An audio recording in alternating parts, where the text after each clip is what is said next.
The dim light of the cafe flickered like a heartbeat, illuminating the worn wooden tables where the scent of rich, dark coffee mingled with fresh pastries, their buttery aroma curling into the air. Emma sat in the corner, her fingers tracing the delicate rim of her mug, each swirl of steam pulling her deeper into her thoughts. A world where time slipped away. Just then, the bell above the door chimed softly, and he walked in. Lucas, with his messy dark hair and those familiar, soulful eyes that seemed to hold stories untold. "I thought I'd find you here," he said, sliding into the chair opposite her, his voice a warm embrace against the chill of her solitude. Emma's heart fluttered, the tension in her chest easing as they exchanged knowing glances that whispered secrets only they understood. Outside, rain began to patter softly against the windows, echoing the rhythm of her heart, and she felt a spark, a connection that ignited with every shared laugh, every unspoken word. "You remember that summer at the lake?" Lucas continued, his smile a flash of nostalgia, and Emma could almost see the sun-drenched moments replaying in her mind, shimmering like the water they once swam in, their laughter echoing against the trees, kindred spirits finding solace in the world together. Amidst the hushed whispers of the Hogwarts library, where shadows danced beneath towering shelves of ancient tomes, Lila Ravenclaw pored over a hefty volume, its spine cracked from years of eager readers. The musty scent of parchment mingled with the faint aroma of enchanted ink, intoxicating the air as she traced her fingers along the intricate illustrations of mythical creatures. Sunlight filtered through the tall arched windows, casting a warm glow upon her tousled hair, which caught the light in a halo of chestnut waves. "Did you decipher the riddle of the Sphinx yet?" a voice teased from the next table, breaking her concentration. It was Felix, a fellow Ravenclaw, his eyes twinkling with mischief. She looked up, a smile creeping onto her lips. "Not yet," she replied, her heart racing with the thrill of challenge, "but I have a few theories brewing." She returned to her book, the words flowing like a river of knowledge, each sentence igniting her imagination.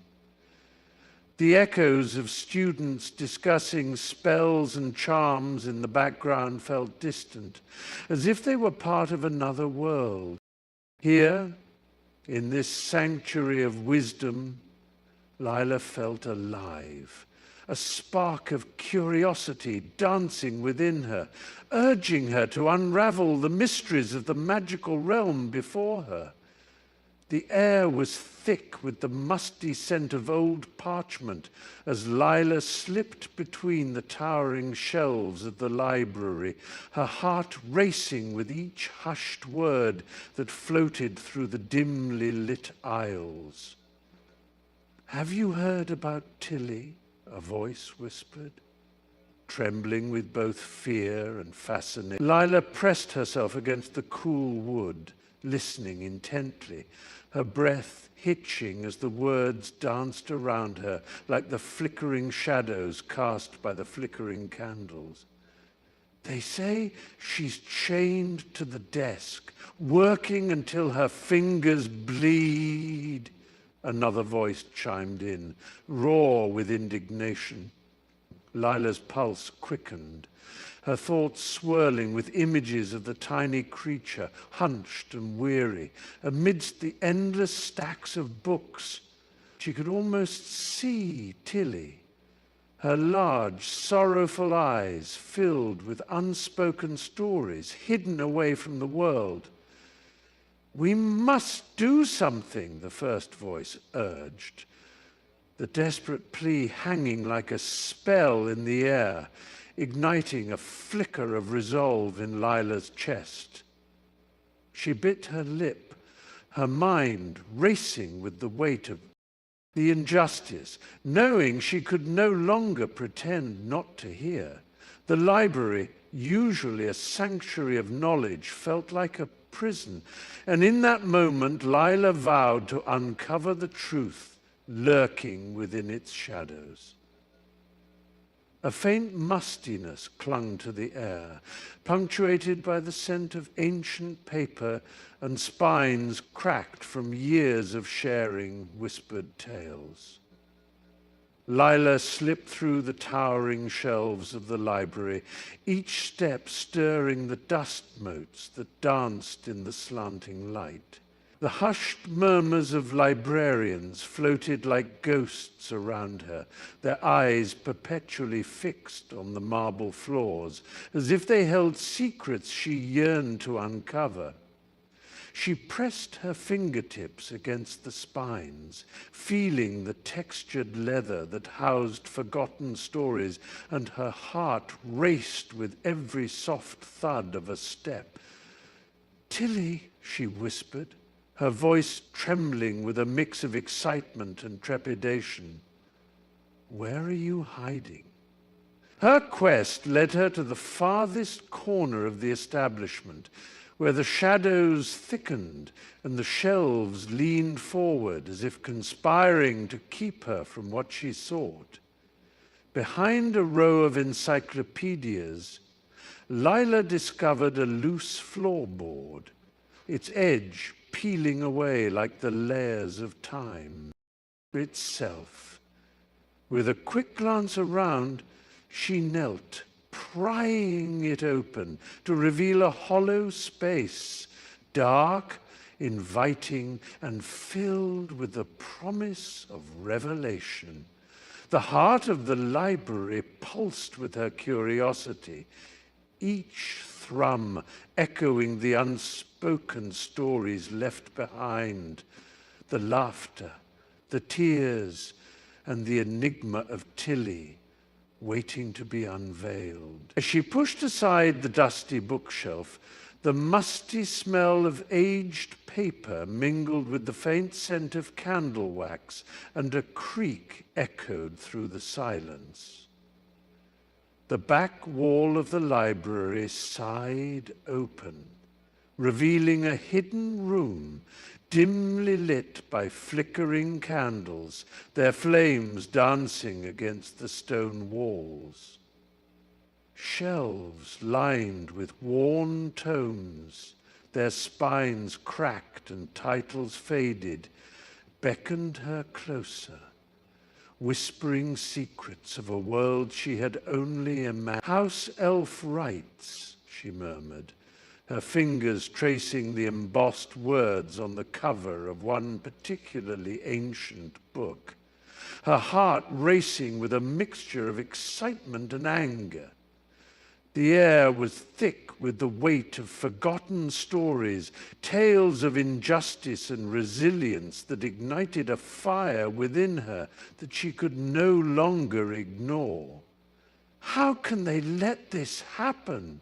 she gasped, her voice trembling as she pulled several volumes from the shelves, their pages crinkling softly beneath her touch. The room seemed to pulse with energy, drawing her into a mission she hadn't anticipated, her sense of justice finding its roots in the very stories that surrounded her, promising that change, however small, could start here, in this hidden sanctuary of truth. Lila stepped deeper into the library's heart, the air thickening with an unsettling hum, a whispering chorus of secrets begging to be unearthed. Shadows flickered and danced along the walls, twisting and writhing like smoke from an unseen flame, as books suddenly burst from their shelves, pages fluttering wildly, casting frantic silhouettes against the dim light. She blinked, her breath caught in her throat, as a worn leather-bound tome flung itself open before her, ink swirling on the pages like a storm churning in the distance. "This isn't possible," she murmured, her voice trembling in the heavy silence, the scent of old parchment mingling with an acrid hint of something ancient, something alive. The whispers crescendoed, a cacophony of half-formed words weaving through the air, tugging at her consciousness, urging her to listen, to understand. The shadows settled, revealing a forgotten history, tales of enchantments and curses, of wizards and battles fought in long-lost realms. "Lila!" a soft voice echoed from the depths of the library, drawing her closer. "Are you ready to discover the truth?" Her heart raced, a blend of fear and exhilaration surging through her veins as she felt an unseen force beckoning her to dive deeper into the library's darkened secrets. The musty scent of old parchment filled the air as Lila weaved her way through the dimly lit library, shadows dancing across the walls with each flicker of the candlelight. Her heart raced, each thump echoing the urgency of her search, until finally she spotted Tilly. The little elf, with her delicate wings drooping like wilted petals, sat hunched over a mountain of dusty volumes, a cascade of forgotten stories surrounding her. Lila's breath caught in her throat, a mix of relief and concern washing over her. "Tilly," she whispered, her voice barely above a breath, as if the very air might shatter the fragile moment.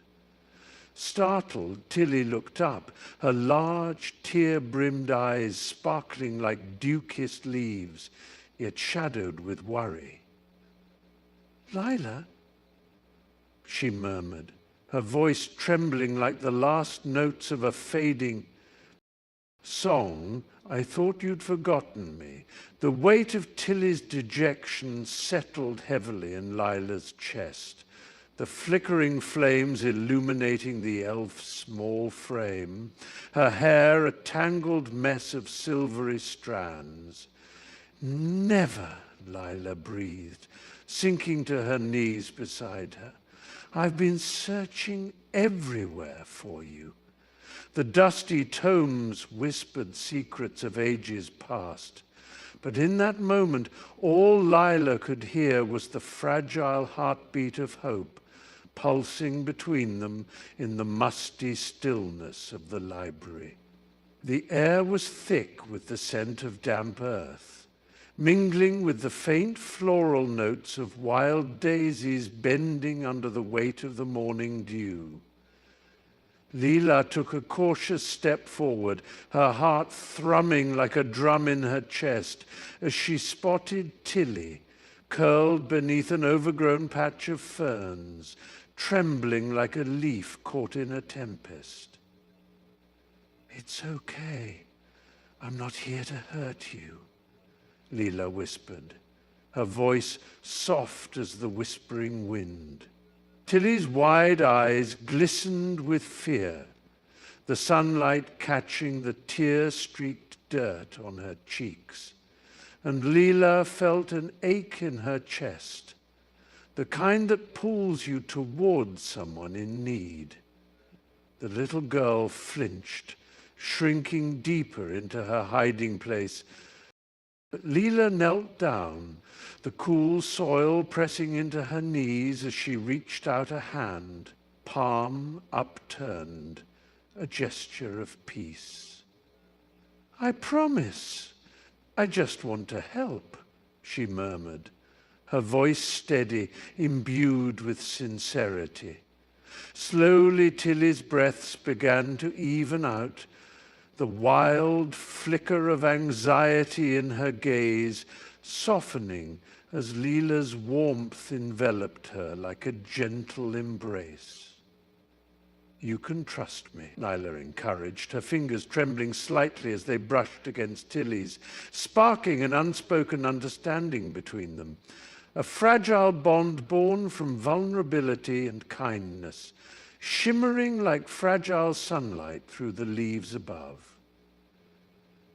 Tilly stood amidst the towering shelves, dust motes dancing in the slants of muted light filtering through the stained glass windows, each color casting a spell on the worn wooden floors. A scent of aged paper and leather bindings enveloped her like a shroud, a bittersweet reminder of the stories she had longed to share but never could. Every morning I awaken to these pages, yet I remain trapped. Just a whisper in the silence, she sighed, her voice barely rising above the hush of the library.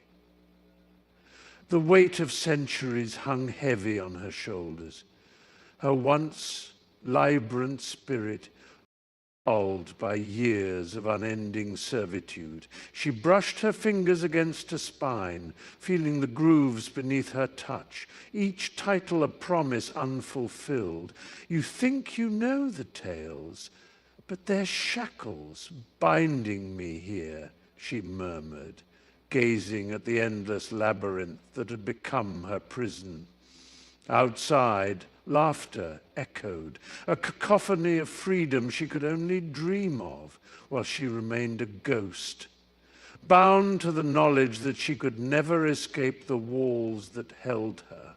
"If only someone would listen," Tilly whispered, longing for a kindred soul to understand her plight, her heart aching with the weight of unshared tales, eternally waiting for a listener to unlock her prison of parchment and ink. The air hung heavy with the scent of damp earth and wildflowers as Lila sat cross-legged beside Tilly, the once vibrant elf whose emerald hair now lay dull and lifeless against her frail shoulders. Each word Tilly spoke felt like a stone dropped into the depths of Lila's heart, rippling with echoes of longing and despair.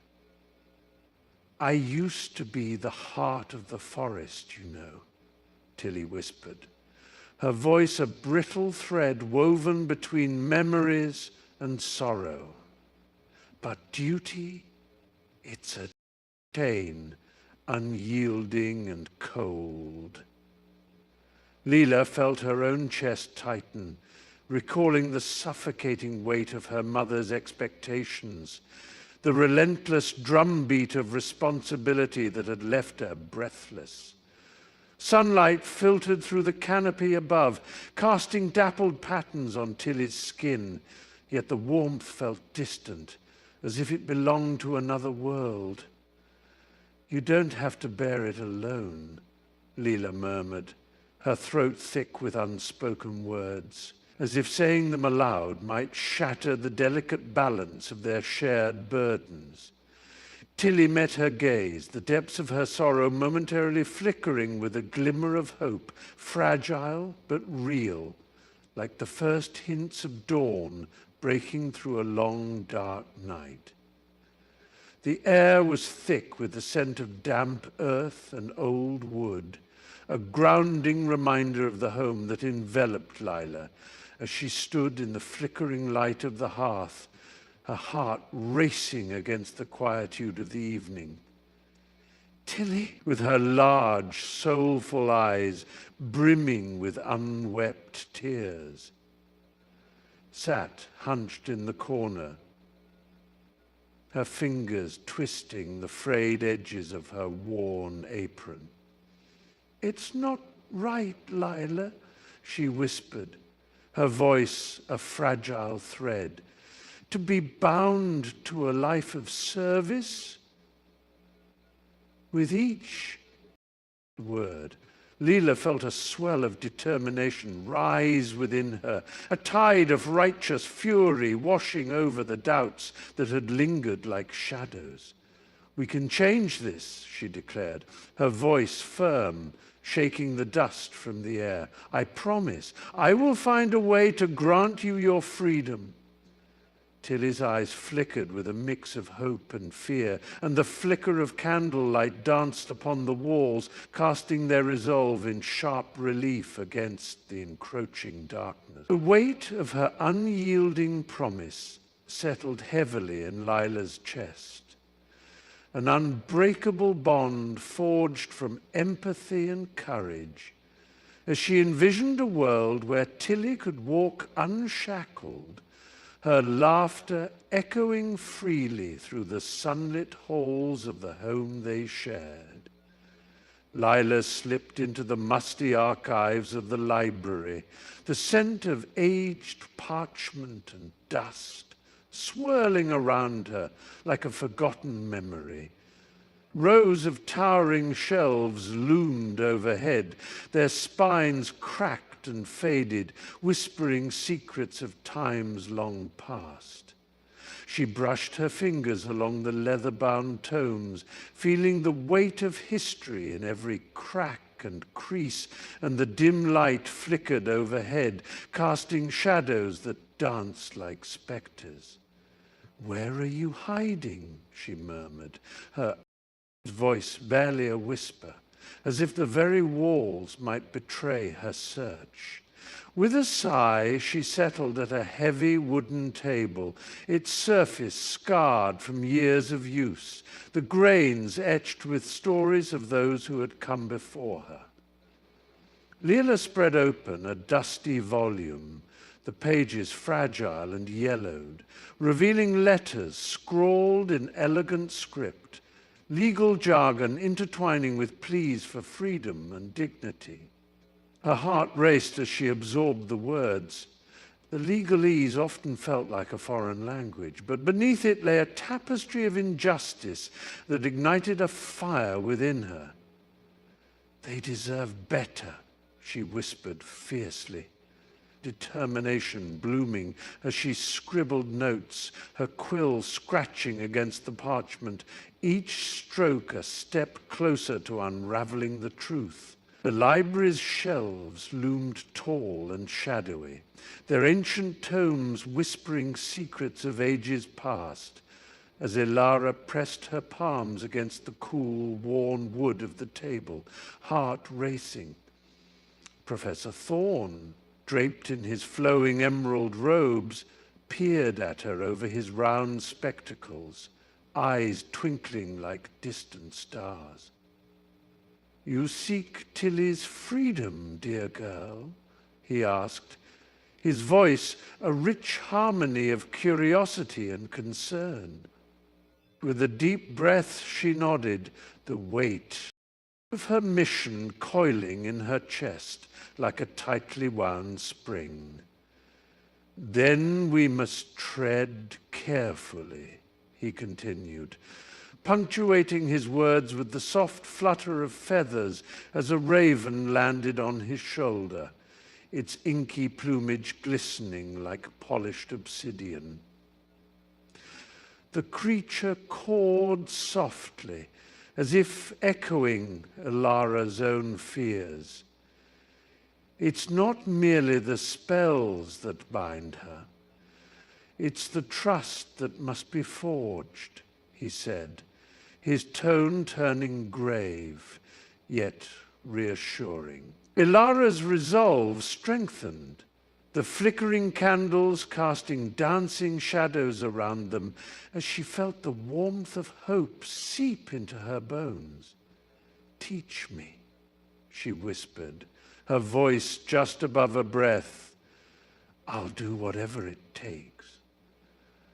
A knowing smile spread across Professor Thorne's face as he gestured for her to join him, the scent of aged parchment and the promise of ancient wisdom enveloping her like a comforting embrace. Lila stood at the threshold of the dusty, book-laden library, her heart racing as Professor Thorne's voice echoed around her, a stern warning breaking through the musty scent of ancient parchment. You must understand, Lila, the laws governing house elves are intricate and often overlooked, he said, his silver spectacles glinting in the dim light, the shadows casting a dramatic air around him. She could feel the weight of his gaze, heavy with the responsibility of knowledge pressing down on her shoulders. Around them, the shelves creaked with the knowledge of ages, their spines cracked and faded, whispering secrets she desperately wanted to uncover. Leela clenched her fists, the chill of anticipation nibbling at her fingertips. "But Professor," she interjected, her voice trembling slightly, "what if we can help them?" A flicker of surprise crossed his face, quickly masked by furrowed brows and a sigh, the air thick with unspoken history. "Help, yes," he replied, his gaze drifting to the cobwebbed corners of the room. "But at what cost? Ignoring the laws can lead to dire consequences." A shiver ran down her spine, the thrill of adventure mingling with the fear of the unknown as Lila stepped closer, determined to unravel the mystery and face whatever lay ahead. Leela stood in the dim glow of the Ravenclaw common room, the air thick with the scent of parchment and beeswax candles, her heart pounding as she faced her friends. "We have to help Tilly," she urged, her voice trembling with urgency. "She's been treated unfairly. No one deserves this." The flicker of candlelight danced across their faces, revealing a mixture of concern and determination.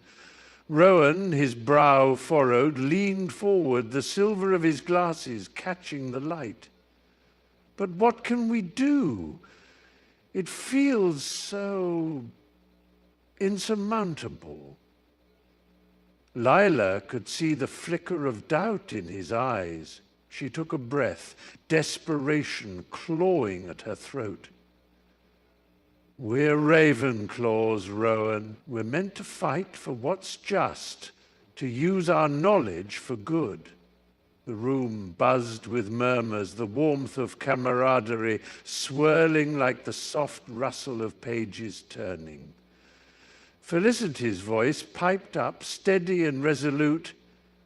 "If we pool our resources, we can figure something out. We can't let the injustice stand." A spark ignited in Lila's chest, igniting the others as they leaned closer, the shadows receding, their resolve solidifying like a shield against the darkness encroaching on Tilly's fate. The flickering candlelight cast playful shadows on the walls as the group's hushed voices wrapped around them like a comforting blanket, each story sparking warmth and connection. "I still remember the look on her face," Sarah said, her voice barely above a whisper, yet filled with a radiant energy, "when I handed her that warm meal. It was like I had given her the world." The scent of cinnamon and fresh coffee lingered in the air, blending with the hearty laughter that punctuated their memories, stitching them closer together. Marcus leaned forward, his brow furrowing in thought. "You think a simple act can change someone's life?" he asked. The sincerity in his eyes inviting a chorus of nods. The soft crackle of the fire echoed their shared resolve, and they each felt the pulse of purpose swell within the circle. "I've seen it happen," Jenna replied, her voice trembling with emotion. "A smile can be the light someone needs to keep going." As the evening deepened, the stories flowed like an unbroken river, each tale adding a layer to their collective spirit, a tapestry woven with kindness and service, fostering a bond that felt unshakable, as if they were all threads stitched into the very fabric of hope itself. In the flickering candlelight of the hidden alcove, shadows danced across the stone walls, mirroring the urgency in their hearts. Eleanor leaned closer, her breath quickening as she whispered, "The enchantment must be woven under the full moon, when its light can pierce through the darkness surrounding her." Lucas, eyes alight with determination, nodded, his fingers brushing the ancient scroll that lay between them, its surface rough and worn by time. "We'll need the essence of nightshade and the tears of a moonflower, both rare," he mused, the weight of their task settling upon him like a shroud. The air was thick with the scent of damp earth and sweet incense as Eleanor closed her eyes, envisioning Tilly's smile, the way it lit up the gloomiest days.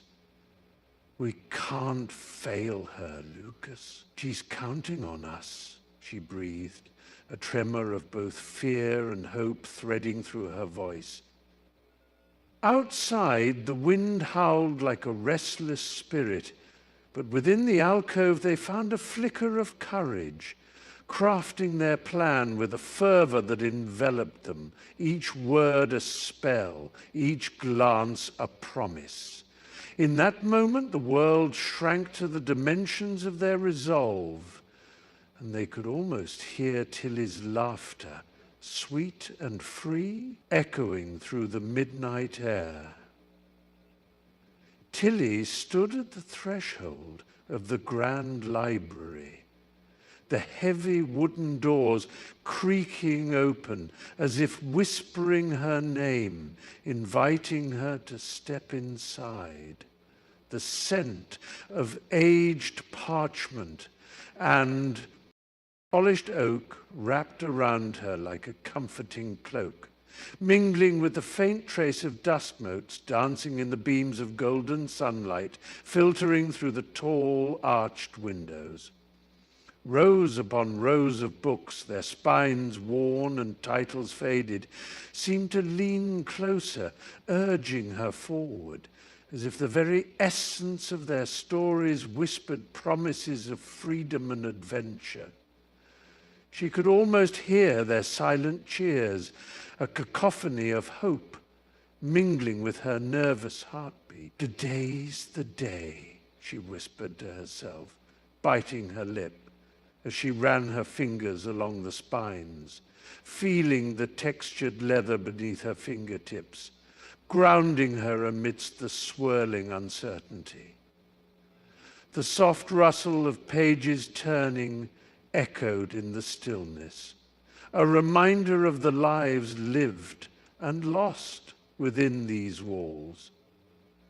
"You can do this, Tilly," she murmured, her voice barely above a breath, buoyed by the weight of the library's history and the flickering candlelight that cast shadows like old friends. It was as if the very air held its breath, waiting for her to make her choice. A choice that could shatter or liberate, forever altering the course of her story. The heavy wooden door creaked open, its sound echoing in the dimly lit library, a space thick with the scent of ancient parchment and musty tomes. Shadows danced along the towering shelves as if the very books were holding their breath. The librarian, a formidable figure draped in dark robes that whispered ominously with each movement, turned slowly, her sharp gaze piercing through the gloom. Her silver hair, bound tightly, framed a face etched with authority, while her fingers, adorned with rings that gleamed like watchful eyes, tapped rhythmically against the desk, a silent challenge.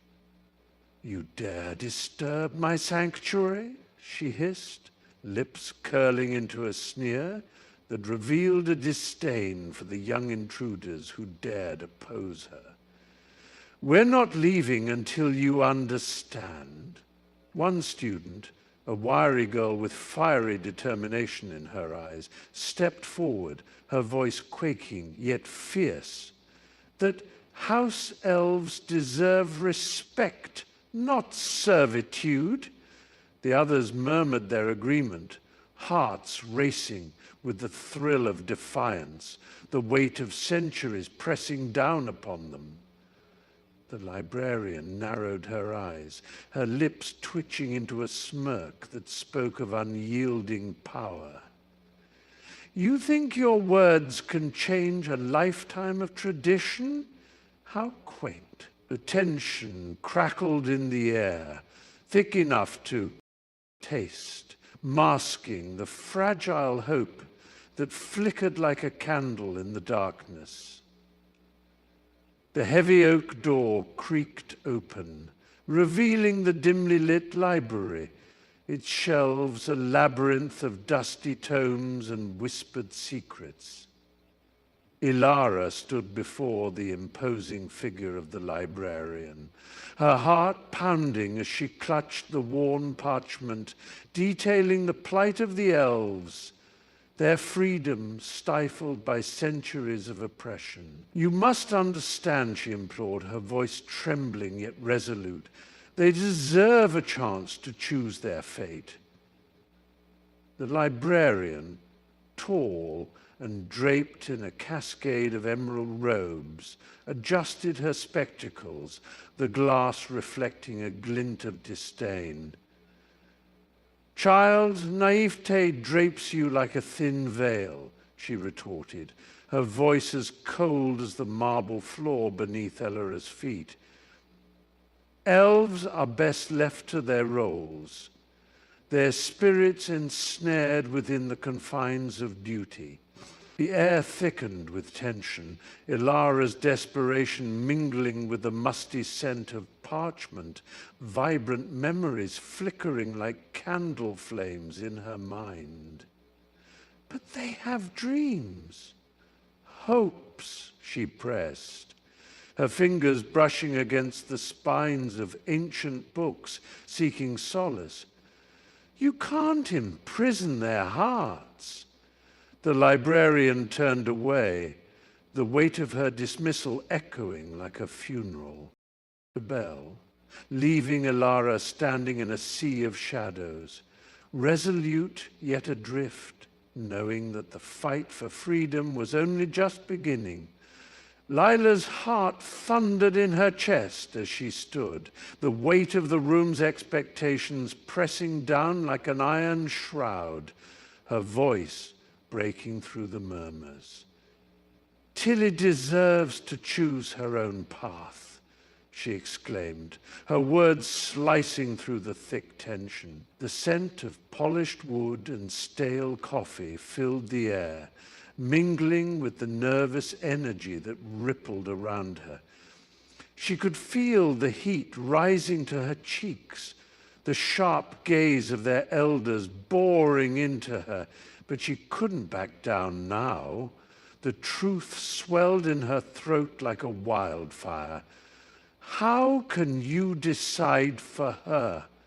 What gives you that right?" The faces of those seated shifted, some frowning in disapproval, while others whispered amongst themselves, their reactions a mix of curiosity and disdain.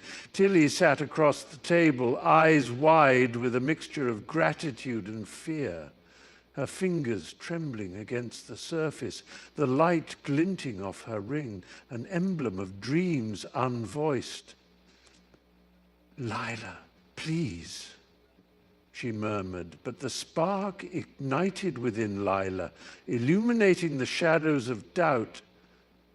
"No, Tilly, this is your life. You should be the one to choose. No one else can live it for you."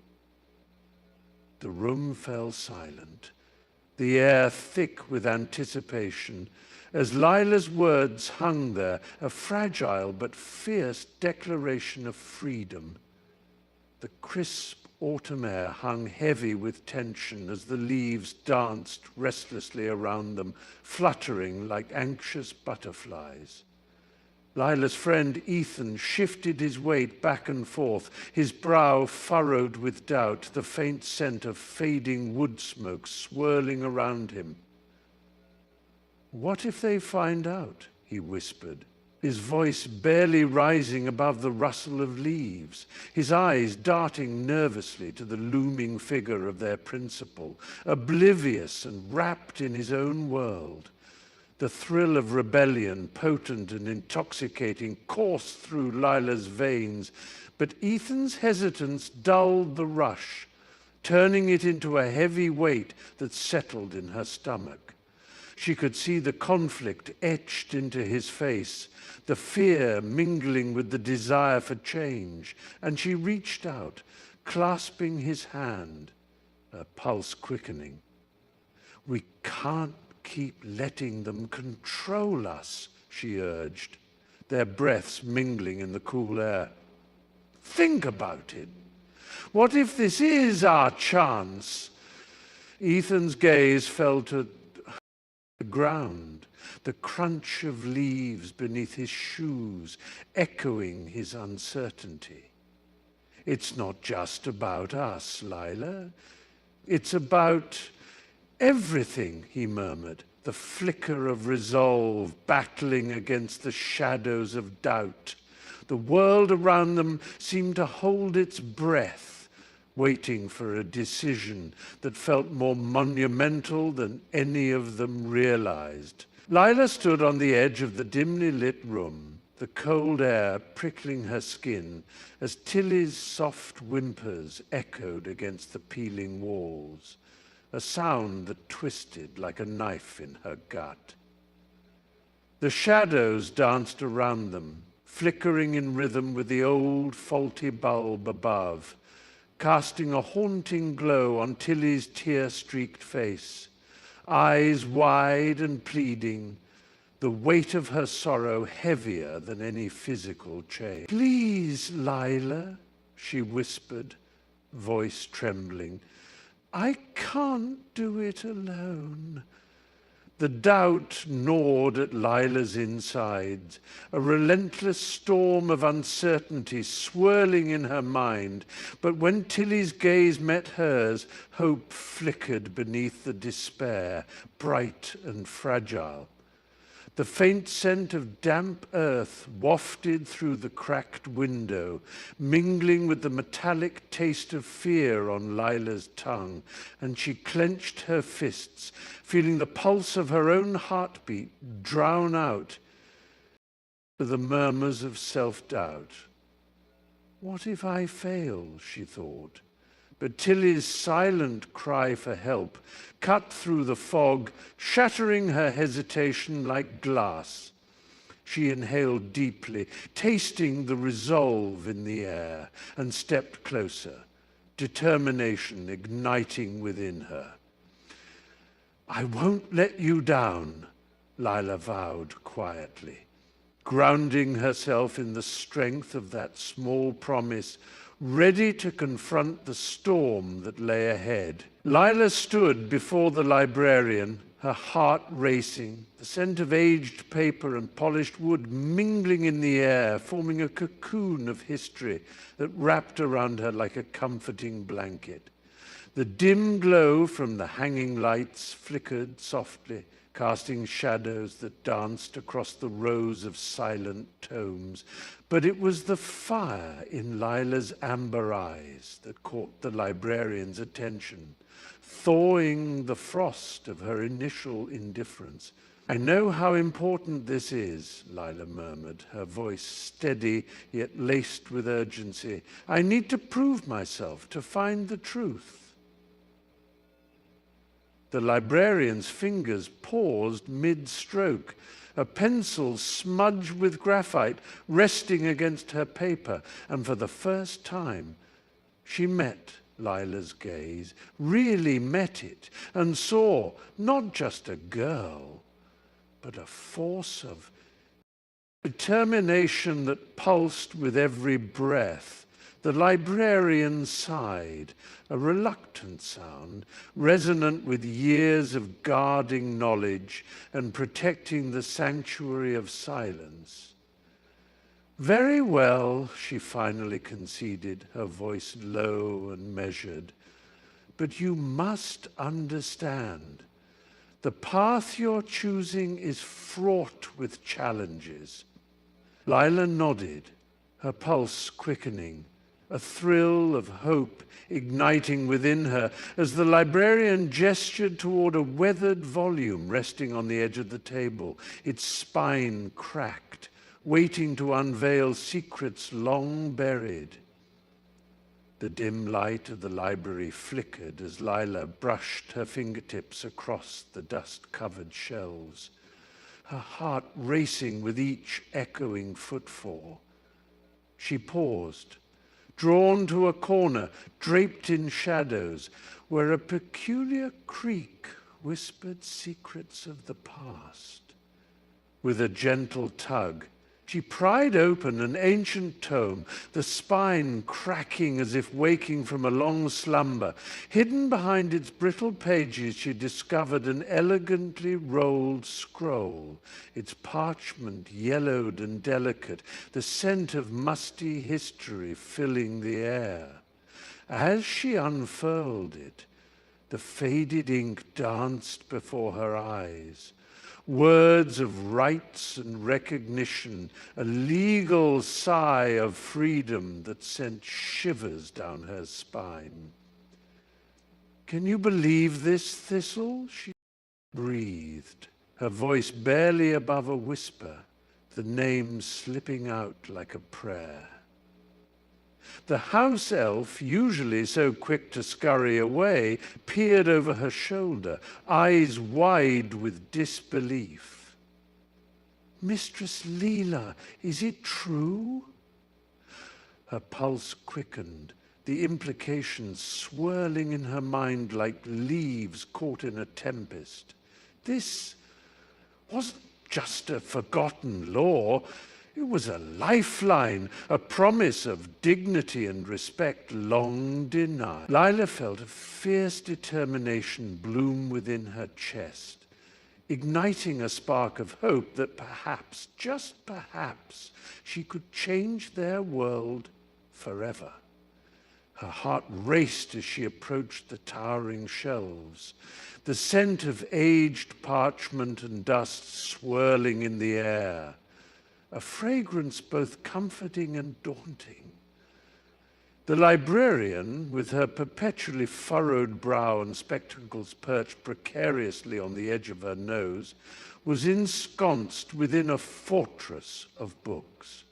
"You're back," she muttered, her voice thick with skepticism as she glanced up from a heavy tome. "And with what, another wild tale?" "No," she replied breathlessly, unfurling the scroll with trembling hands, the crackling parchment whispering secrets of its own. The intricate lettering danced under the flickering candlelight, golden ink shimmering as if imbued with life. This is real. It's the key to the lost archives." A flicker of interest softened the librarian's features, her eyes narrowing as she inspected the scroll, the rigid lines of her mouth twitching, ever so slightly, upwards. "I've seen many things come and go," she said, her voice still laced with doubt, though a spark of curiosity ignited beneath her stern exterior. "But if this is true, it could change everything." The hope swelling within her chest felt palpable, almost electric, as the librarian's fingers brushed the parchment, the weight of possibility hanging in the air like a fragile thread, ready to snap or weave an entirely new destiny. The flickering candlelight danced across the stone walls of the ancient grotto, illuminating the motes of dust that drifted lazily in the air, while the fragrant scent of lavender and crushed sage enveloped the small circle where they gathered. Lila's hands trembled as she measured out powdered moonstone, the pale grains glimmering like starlight in her palms. "Do you think this will work?" she murmured, glancing at Jasper, whose brow furrowed with concern. He nodded, though doubt shadowed his eyes.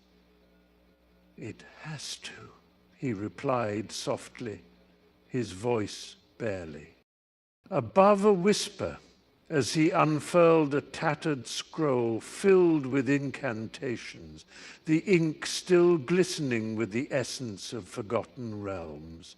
The air thickened with anticipation, a palpable energy radiating from the center of their makeshift altar, where a small silver locket lay, the last remnant of Tilly's essence. As the sun dipped below the horizon, casting long shadows across their faces, the group formed a tight circle, hands linked, hearts pounding, a mix of fear and hope swirling in their chests. "On my mark," Jasper said, his voice steady now as he prepared to utter the ancient words that could break the chains binding their friend, the weight of generations pressing upon them, a legacy of love and sacrifice. The clinking of glass jars filled with herbs and the rustle of parchment filled the air, as Leela and her friends huddled in the back corner of the dusty library, their breath mingling with the musty scent of aging books. "We need more sage. It's essential for the protection spell," whispered Theo, his wide eyes darting toward the shadowy aisles. But just beyond the flickering candlelight, the librarian, Miss Wren, stood half hidden, her fingers drumming anxiously against leather-bound tome, her sharp ears pricking at their whispered plans. A sly smile crept across her lips as she cleared her throat, the sound echoing ominously between the shelves.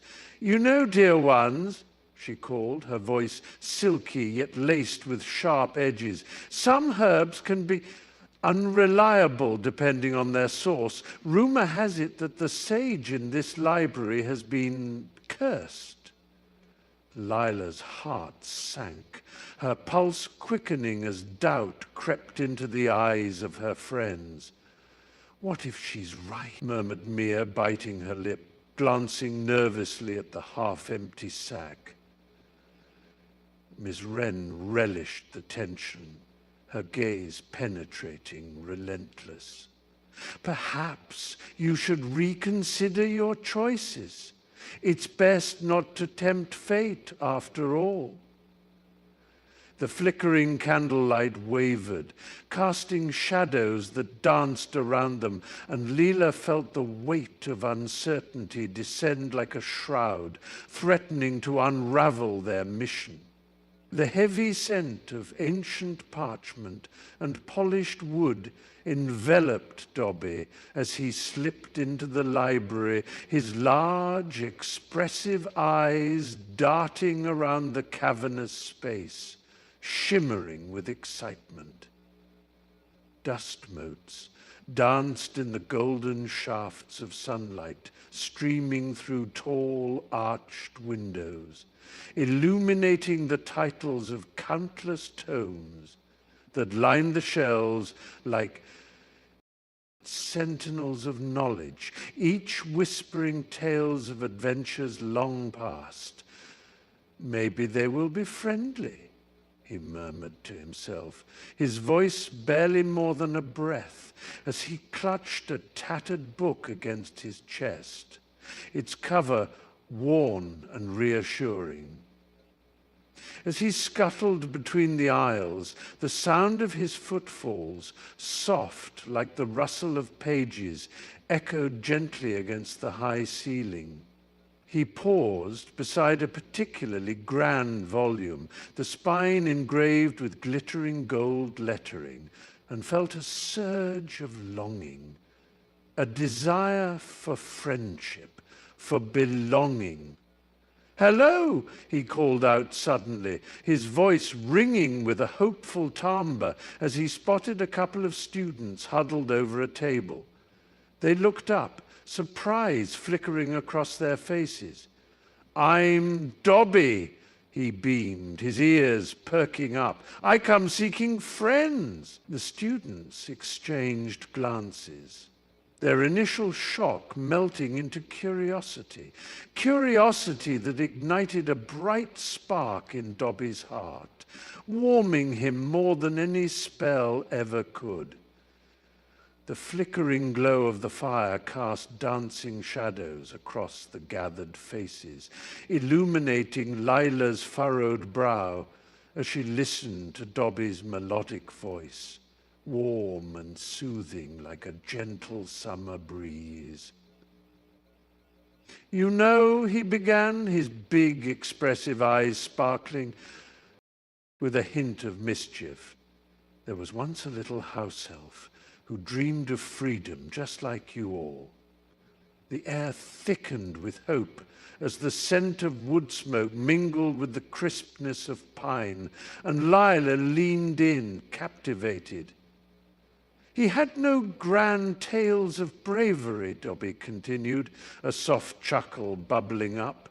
"Just a heart full of kindness, and a belief that even the smallest spark can ignite a fire in the darkest of places." The group nestled closer, feeling the warmth of his words wrap around them like a comforting blanket, while the crackling fire punctuated his stories with bursts of energy. Lila's pulse quickened, her heart swelling with newfound courage as she whispered, "Do you really believe we can change our fates?" Dobby nodded, his voice unwavering. "Yes, Lila, for the true magic lies not in what you are, but in what you choose to become. Let kindness lead the way." And in that moment, amidst the symphony of the forest night, hope blossomed anew within them, bright and unyielding, as the flickering candlelight danced against the stone walls of the cramped room. Dobby's eyes sparkled with mischief and hope. "A new plan, yes." He squeaked, his excitement bubbling over like the cauldron on the hearth. The musty air was thick with the scent of old parchment and sweat, but Dobby's spirit brought a fresh breeze, teasing the hairs on Tilly's arms. She leaned closer, heart pounding, as he unrolled a tattered scroll. The ink faded, but the words pulsing with promise. "There's a charm, a forgotten one, that needs something pure, something kind," he whispered, his voice a conspiratorial thread woven into the tapestry of desperation surrounding them. Tilly's breath caught, her mind racing with possibilities, longing to feel the sun on her face once more. "But what kind of act?" she asked, her voice trembling, the raw weight of their plight pressing down like lead. Dobby grinned, a glimmer of mischief in his eyes. "A selfless act, Tilly, from the heart. We must find a way to show them kindness, even in the depths of despair." The gravity of his words settled between them, heavy yet luminous, and Tilly felt an ember of hope ignite within her, flickering bravely against the encroaching darkness. The air hung thick with tension as Tilly stood at the edge of the sun-dappled glade. the scent of pine needles and damp earth swirling around her like a cloak, cocooning her in a familiar yet unsettling embrace. Lila, just a few steps away, her hands raised in a gesture meant to be calming, looked both earnest and vulnerable, the late afternoon sun casting shadows across her face, highlighting the sincerity in her eyes. "You have to trust me, Tilly," she whispered, her voice trembling like the leaves overhead. "I promise I won't hurt you." But the weight of her past pressed down like a stone, memories of betrayal flooding her mind, each one a jagged shard, cutting deeper into her resolve. The birds, normally joyous, fell silent, as if holding their breath. And Tilly's heart raced, caught between the urge to flee and the longing to believe. "How can you ask that of me?" she finally replied, her voice barely a whisper, laced with doubt, as she fought against the instinct to turn away. Lila took a hesitant step forward, the grass crunching beneath her feet. "Because I'm standing here, and I'm not going anywhere. Please, just give me a chance." The sun dipped lower, casting a golden hue over them, as Tilly exhaled slowly, the decision looming over her like the weight of the sky. Lila knelt beside Tilly, the cool grass damp beneath her knees, the scent of earth and moss thick in the air as they sat beneath the sprawling oak, its leaves whispering secrets in the breeze. "You know," Lila began softly, her voice a mere murmur against the rustling foliage, "I used to feel so lost, like I was drifting on a river with no shore in sight." Tilly glanced up, her tear-streaked face illuminated by dappled sunlight, and Lila felt a rush of warmth surge through her, a familiar ache of empathy. "When my mum left, I thought I'd never find my way back," she confessed, her words trembling like the leaves above. Tilly's breath hitched, the vulnerability hanging between them like a delicate thread. "But then I realized," Lila continued, brushing a stray hair from Tilly's forehead, "that it's okay to not be okay, that sharing your pain can be the first step to healing."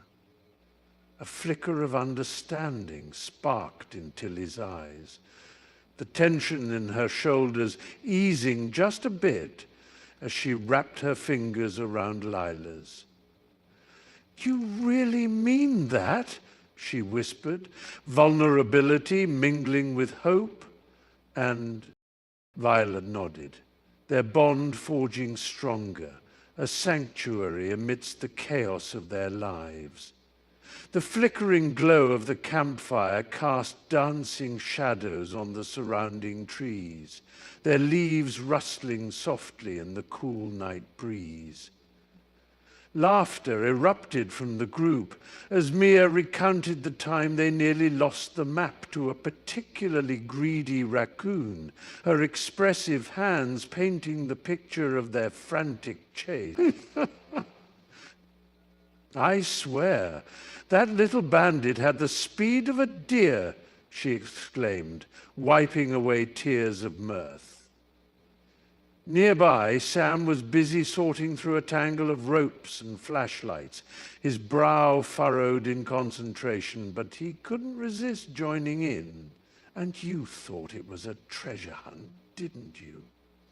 The warmth of companionship enveloped them, palpable against the chill of the encroaching night, as they packed their supplies with a renewed sense of purpose. The scent of pine mingled with the smoke from the fire, grounding them in this sacred moment where each shared story wove their destinies closer together.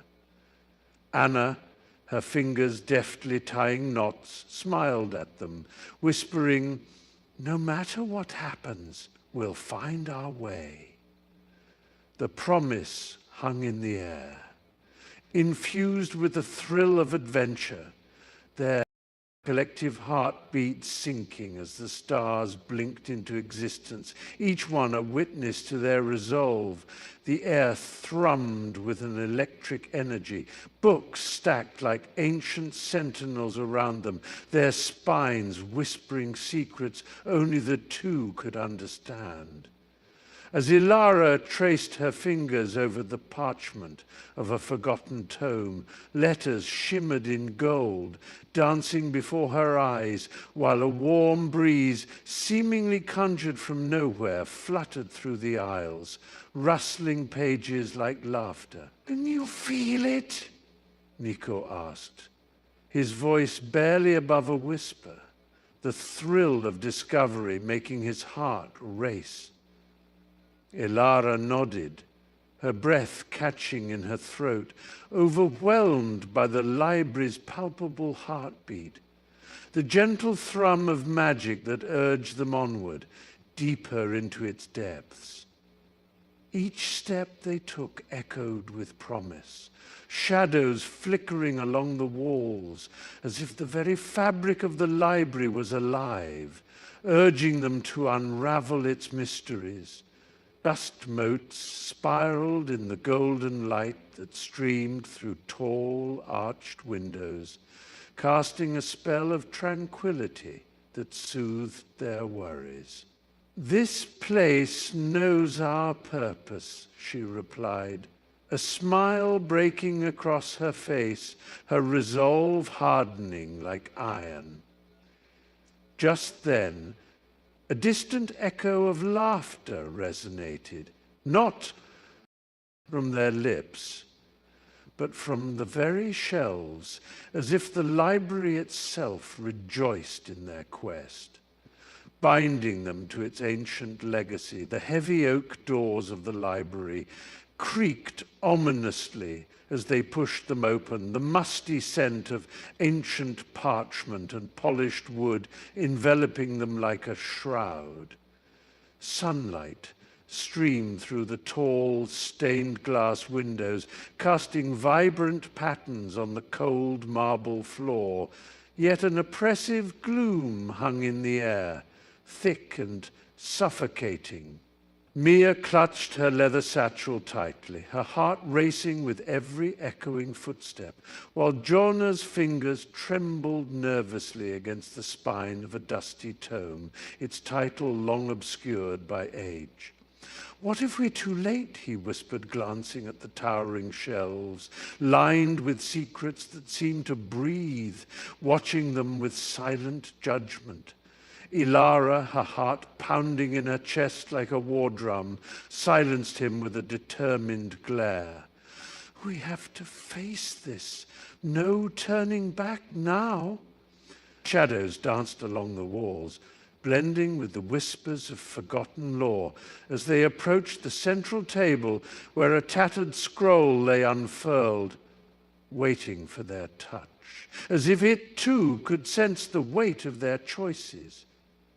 The air crackled with tension, each moment stretching into eternity, binding them to the fateful path they had chosen, their destinies entwined in that sacred, hallowed space. The musty scent of old pages and polished wood enveloped them as they stepped into the dimly lit corner of the library, where the flickering light of a lone desk lamp struggled against the creeping shadows. The librarian, a stern figure with silver glasses perched at the tip of her nose, peered over the top of a well-worn tome, her expression a tempest of skepticism and concern. "What did you say about Dobby?" she asked, her voice a low, gravelly hiss, each word heavy with the weight of her disbelief. The air thickened with tension as they exchanged glances, nerves prickling at the edges of their resolve. I can explain, they stammered, the words tumbling out like errant leaves in a gust of wind. It's not what it seems. We were just trying to what? She interjected, her eyes narrowing, accusatory, as if she could read their very thoughts. The faint rustle of paper filled the silence between them, punctuated only by the distant echo of footsteps in the hall. Outside, rain began to patter against the windows, drumming an anxious tune that mirrored their racing hearts. You must understand, I can't allow anyone to disturb the peace of this place, she warned, her gaze unyielding, but beneath that steely exterior, they glimpsed a flicker of fear, a hint of empathy buried deep within the librarian's guarded heart. Leela stood atop the weathered stone steps of the old campus amphitheater, her voice cutting through the cool afternoon air, vibrant and resolute. We deserve a fair trial of our cause, she declared, each word reverberating like a drumbeat against the hushed crowd, her chest rising and falling with the fervor of her conviction. The scent of autumn leaves mingled with a hint of desperation, as students, bundled in their jackets, leaned closer, their faces lit with curiosity, some nodding subtly, others whispering encouragement. If we don't fight for our rights, who will? She could feel the weight of their gazes, the flicker of hope igniting as she continued. We're not just voices lost in the wind, we are the future. A small group near the front exchanged glances, their expressions shifting from indifference to intrigue. Eyes widening as Lila's passion enveloped them, pulling them into her orbit. Let's stand together, she urged, her heart racing, the sunlight casting a golden hue around her, illuminating the spark of solidarity beginning to bloom amongst them. The murmurs grew, a swell of determination rising, and Lila smiled. The once quiet amphitheater alive with the sound of budding resolve, the whispers of support swirling around her like the leaves in the brisk breeze. The sun dipped low outside the library's ancient stained glass windows, casting a kaleidoscope of colors across the dusty wooden floor. Dust motes danced in the golden light as the librarian, clad in a deep emerald shawl, her spectacles perched precariously on the tip of her nose, fixed her piercing gaze on the group huddled before her. You think you understand kindness, she said, her voice a calm storm. But can it truly shatter the stone walls of tradition? A ripple of anxiety passed through the students, their hearts pounding like a distant drum. Prove it, she continued, gesturing to the towering shelves lined with tomes, each containing tales of judgment and age-old customs. A heavy silence enveloped them, thick as the lingering scent of old parchment and ink. Start today, she challenged, an eyebrow raised. Find someone outside these walls, someone bound by the past, and extend your hand. The air crackled with urgency as whispers erupted. Who and how? Their breaths mingled, the thrill of impending connection mingling with the weight of expectation, each eye searching the others for courage, for a spark to ignite the flame of change.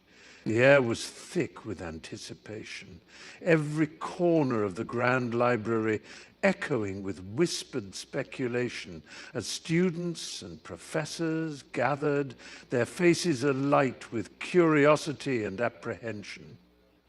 Luminous chandeliers cast shimmering shadows across the polished wooden tables, where stacks of ancient tomes seemed to watch, their spines quivering with the energy of the unfolding spectacle. At the center, the podium was draped in silken cloth, vibrant colors fluttering like trapped spirits, while the scent of aged parchment and fresh ink mingled in a heady concoction that hung heavily in the room.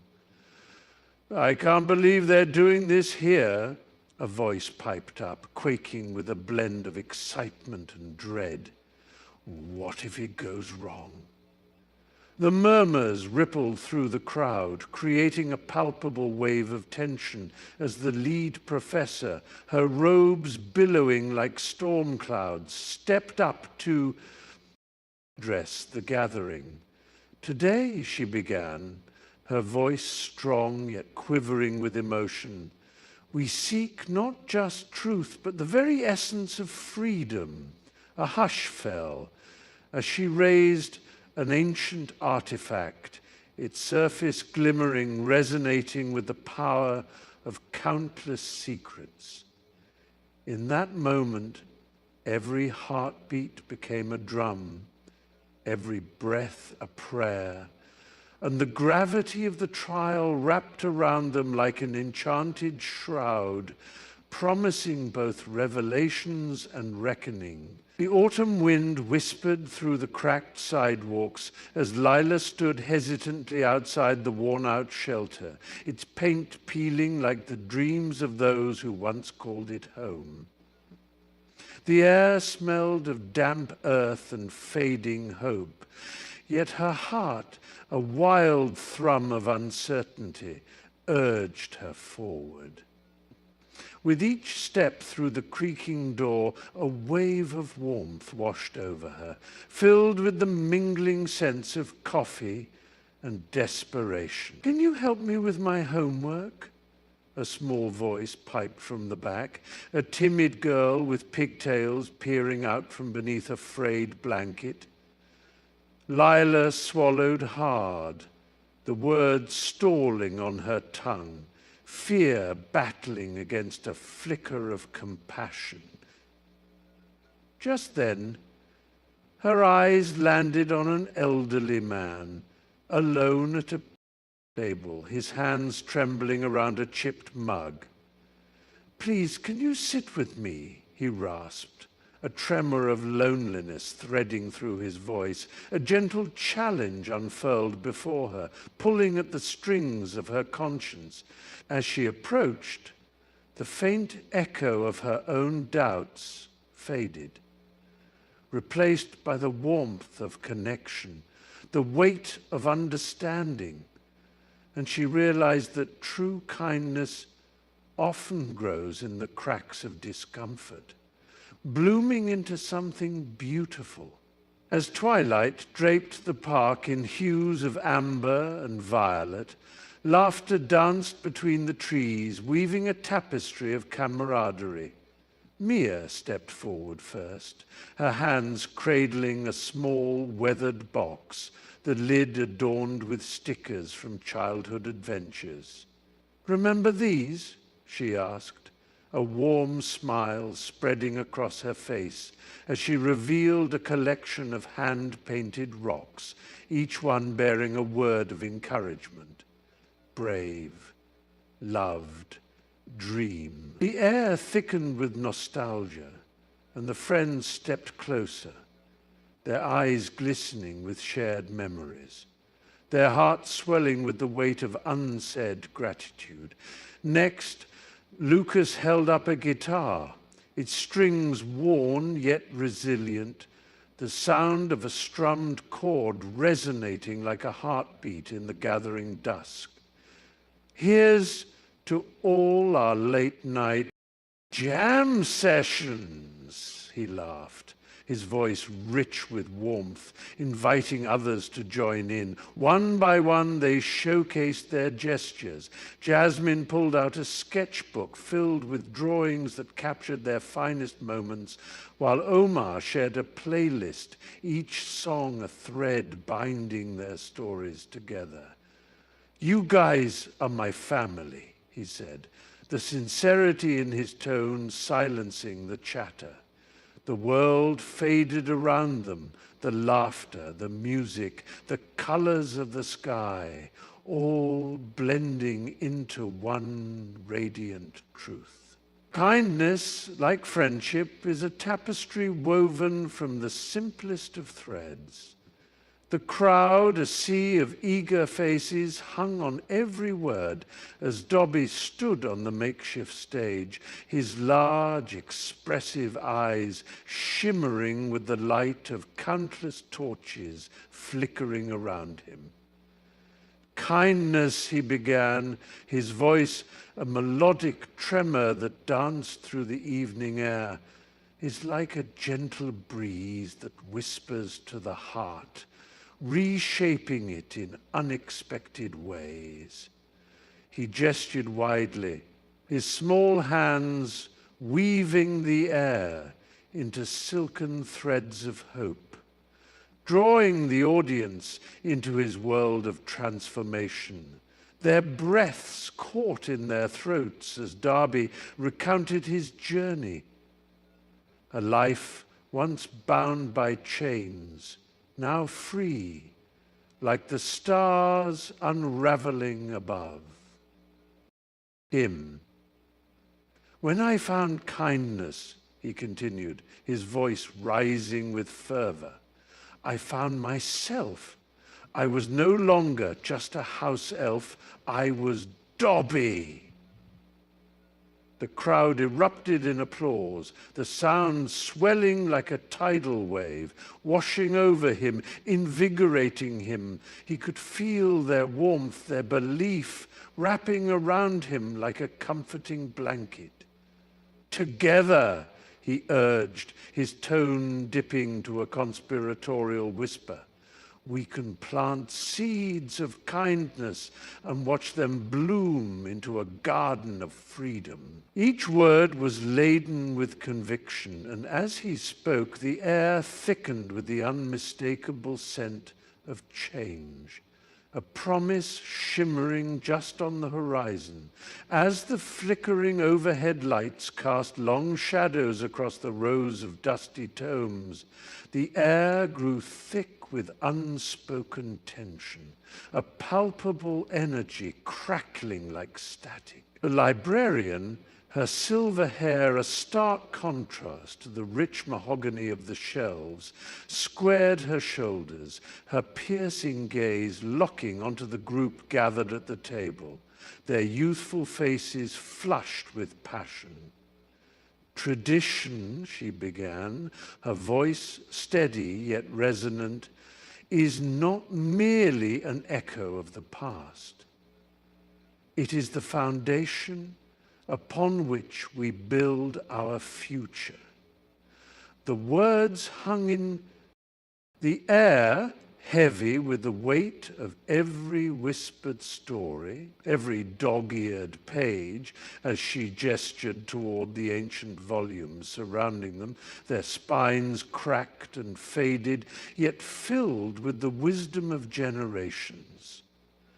"Loyalty to our heritage, to the values we cherish, is not an anchor weighing us down, but a compass guiding us forward." She let the silence envelop them, swallowing her arguments whole, her heart pounding in rhythm with the soft ticking of the clock, as one resolute voice piped up, breaking the spell.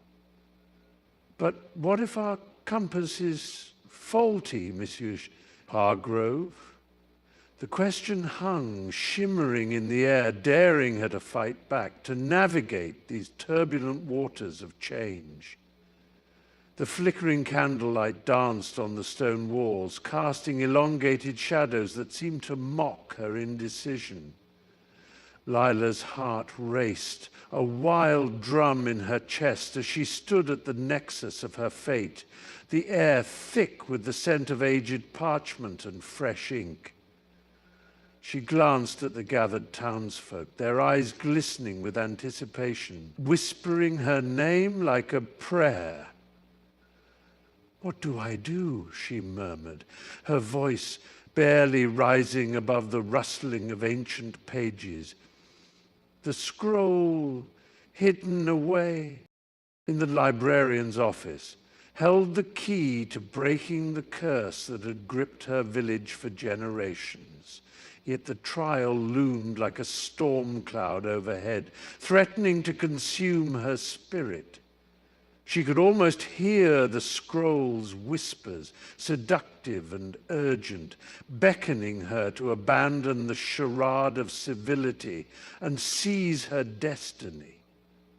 Resolute, Lila took a deep breath, the musty air filling her lungs, grounding her in the moment.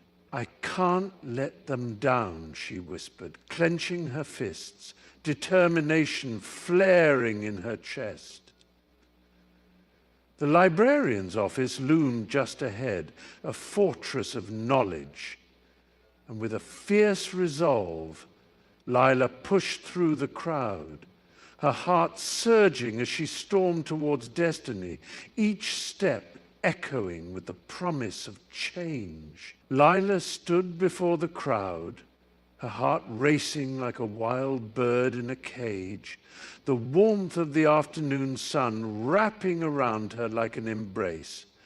Yet it was the knot in her stomach that felt most alive.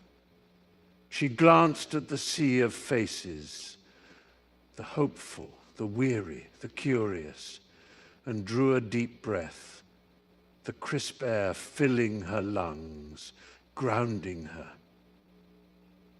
"Each day," she began, her voice trembling but gaining strength, "we are faced with choices, moments where we can be the light or succumb to the shadows." The murmurs of agreement rippled through the audience, a gentle wave of support. Lila's eyes sparkled with unshed tears, memories of kindness washing over her like a tide at a simple act, holding a door, sharing a smile. But it can change the course of someone's day or even their life. She could see nods echoing her sentiment, feel the energy shift, their hearts resonating with hers. "Remember," she continued, her passion igniting, "kindness is a choice we make every single time."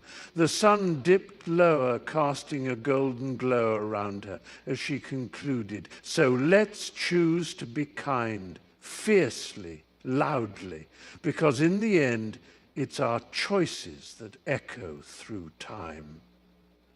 The silence that followed was thick with understanding, a collective vow hanging in rhythm with the distant drumbeat of the gathering storm. The air thick with an electric tension as the clouds churned overhead, casting deep shadows across the landscape. The vibrant greens of the forest around her seemed to pulse with life, each leaf whispering secrets she longed to hear. And in that stillness, she could almost taste the promise of change. A rustle broke the silence, a flickering movement just beyond the tree line. Her breath caught in her throat, a fragile tremor of anticipation coursing through her veins. "Is it really you?" she whispered hoarsely, the question barely escaping her lips, her fingers tightening around the pendant hanging at her throat, a talisman of hope. Then, through the half-light, a figure emerged, bathed in hues of twilight, the familiar silhouette sending tendrils of warmth spiraling through her chest, igniting a spark she thought long extinguished. The moment hung suspended, as if the world itself paused to bear witness, and as their eyes met, Tilly felt something shift within her, fragile yet fierce, a flicker of belief igniting in the depths of her being. "I knew you'd come," she breathed, her voice trembling with newfound conviction as the first drops of rain began to fall, mingling with the tears of joy streaming down her cheeks. The air in the dimly lit library hung thick with the scent of aged paper and polished wood, a sanctuary for secrets and whispers where shadows danced across the spines of time-worn books. Leela leaned closer, her voice a soft but fervent whisper. "You know the truth, don't you? These stories deserve to be shared."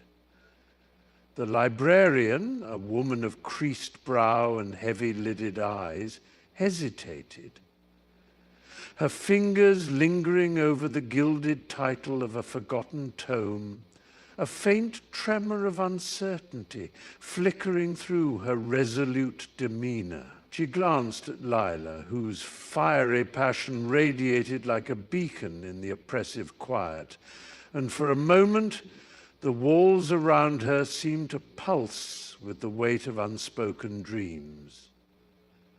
I believe in preserving the past," the librarian faltered, her voice thick with a mingling of fear and yearning. "But what if it's too dangerous?" A flicker of doubt in her heart ignited, a swirling tempest of obligation versus desire, and she could almost hear the muted echoes of lives entwined within the books, their stories begging for liberation. Lila's eyes sparkled with an unyielding hope. "But isn't it worth the risk?" The librarian's breath caught, the air crackling with an electric tension, as she stood at the precipice of an impossible choice, caught between duty and the allure of a world waiting to be awakened. The air crackled with anticipation, each heartbeat resonating with the stillness that enveloped the grand library, its towering shelves casting long shadows across the polished wood floor. Rows of anxious faces, lit by the flickering glow of overhead lights, leaned forward, a collective breath held tight in chests as their gazes riveted on the librarian, who stood at the mahogany podium, her fingers trembling slightly over the aged parchment. The faint rustle of a turning page punctuated the silence as a young boy whispered, "Please, just say yes." His voice barely more than a whisper, yet it sliced through the tension like a knife. She glanced up, her glasses perched precariously on the bridge of her nose, her eyes brimming with a torrent of emotions. Uncertainty mingling with resolve. The weight of 1,000 stories hung in the balance, their fates tethered to her decision. A distant clock ticked on, echoing in the expansive room, reminding everyone that time was slipping away, each second amplifying the gravity of the moment. This is our only chance, she finally breathed, her voice trembling but resolute, the courage in her heart battling against the fear of disappointing the eager souls before her. The crowd leaned closer, their hopes intertwined, waiting for fateful words that would either shatter dreams or ignite a spark of possibility. The musty scent of parchment and ink filled the air, mingling with the faint aroma of lavender that lingered from the librarian's old frayed shawl. She leaned closer, her voice a soft whisper between the towering shelves. "You think freedom is a gift, don't you? But for me, it was a curse." Shadows flickered across her face, highlighting the deep-set lines carved by memories long buried. As she spoke, her eyes glimmered with a mixture of nostalgia and sorrow, the flickering candlelight casting ghostly figures around them, almost as if the memories themselves were rising from the depths. As a child, I scurried about the grand halls of a mansion, my tiny hands dusting the gilded frames, my heart yearning for a taste of the world outside, she continued, her voice trembling. They called me a house elf, a playful term, but I wore it like a shackle. A shiver ran through her, and she paused, collecting her thoughts among the chaotic whispers of the past. When I finally glimpsed the horizon, I found not the joyous freedom I'd imagined, but a vast emptiness, where the weight of expectations suffocated. She sighed, the sound heavy with unspoken longing, as if the very books around them held the secrets of her soul. The musty scent of old parchment enveloped Lila as she sank into a well-worn armchair, her heart racing with the weight of her confession. Across the small wooden table, the librarian, Miss Bramble, leaned forward, her silver hair catching the warm glow of the flickering candlelight. "You feel like you're in a cauldron."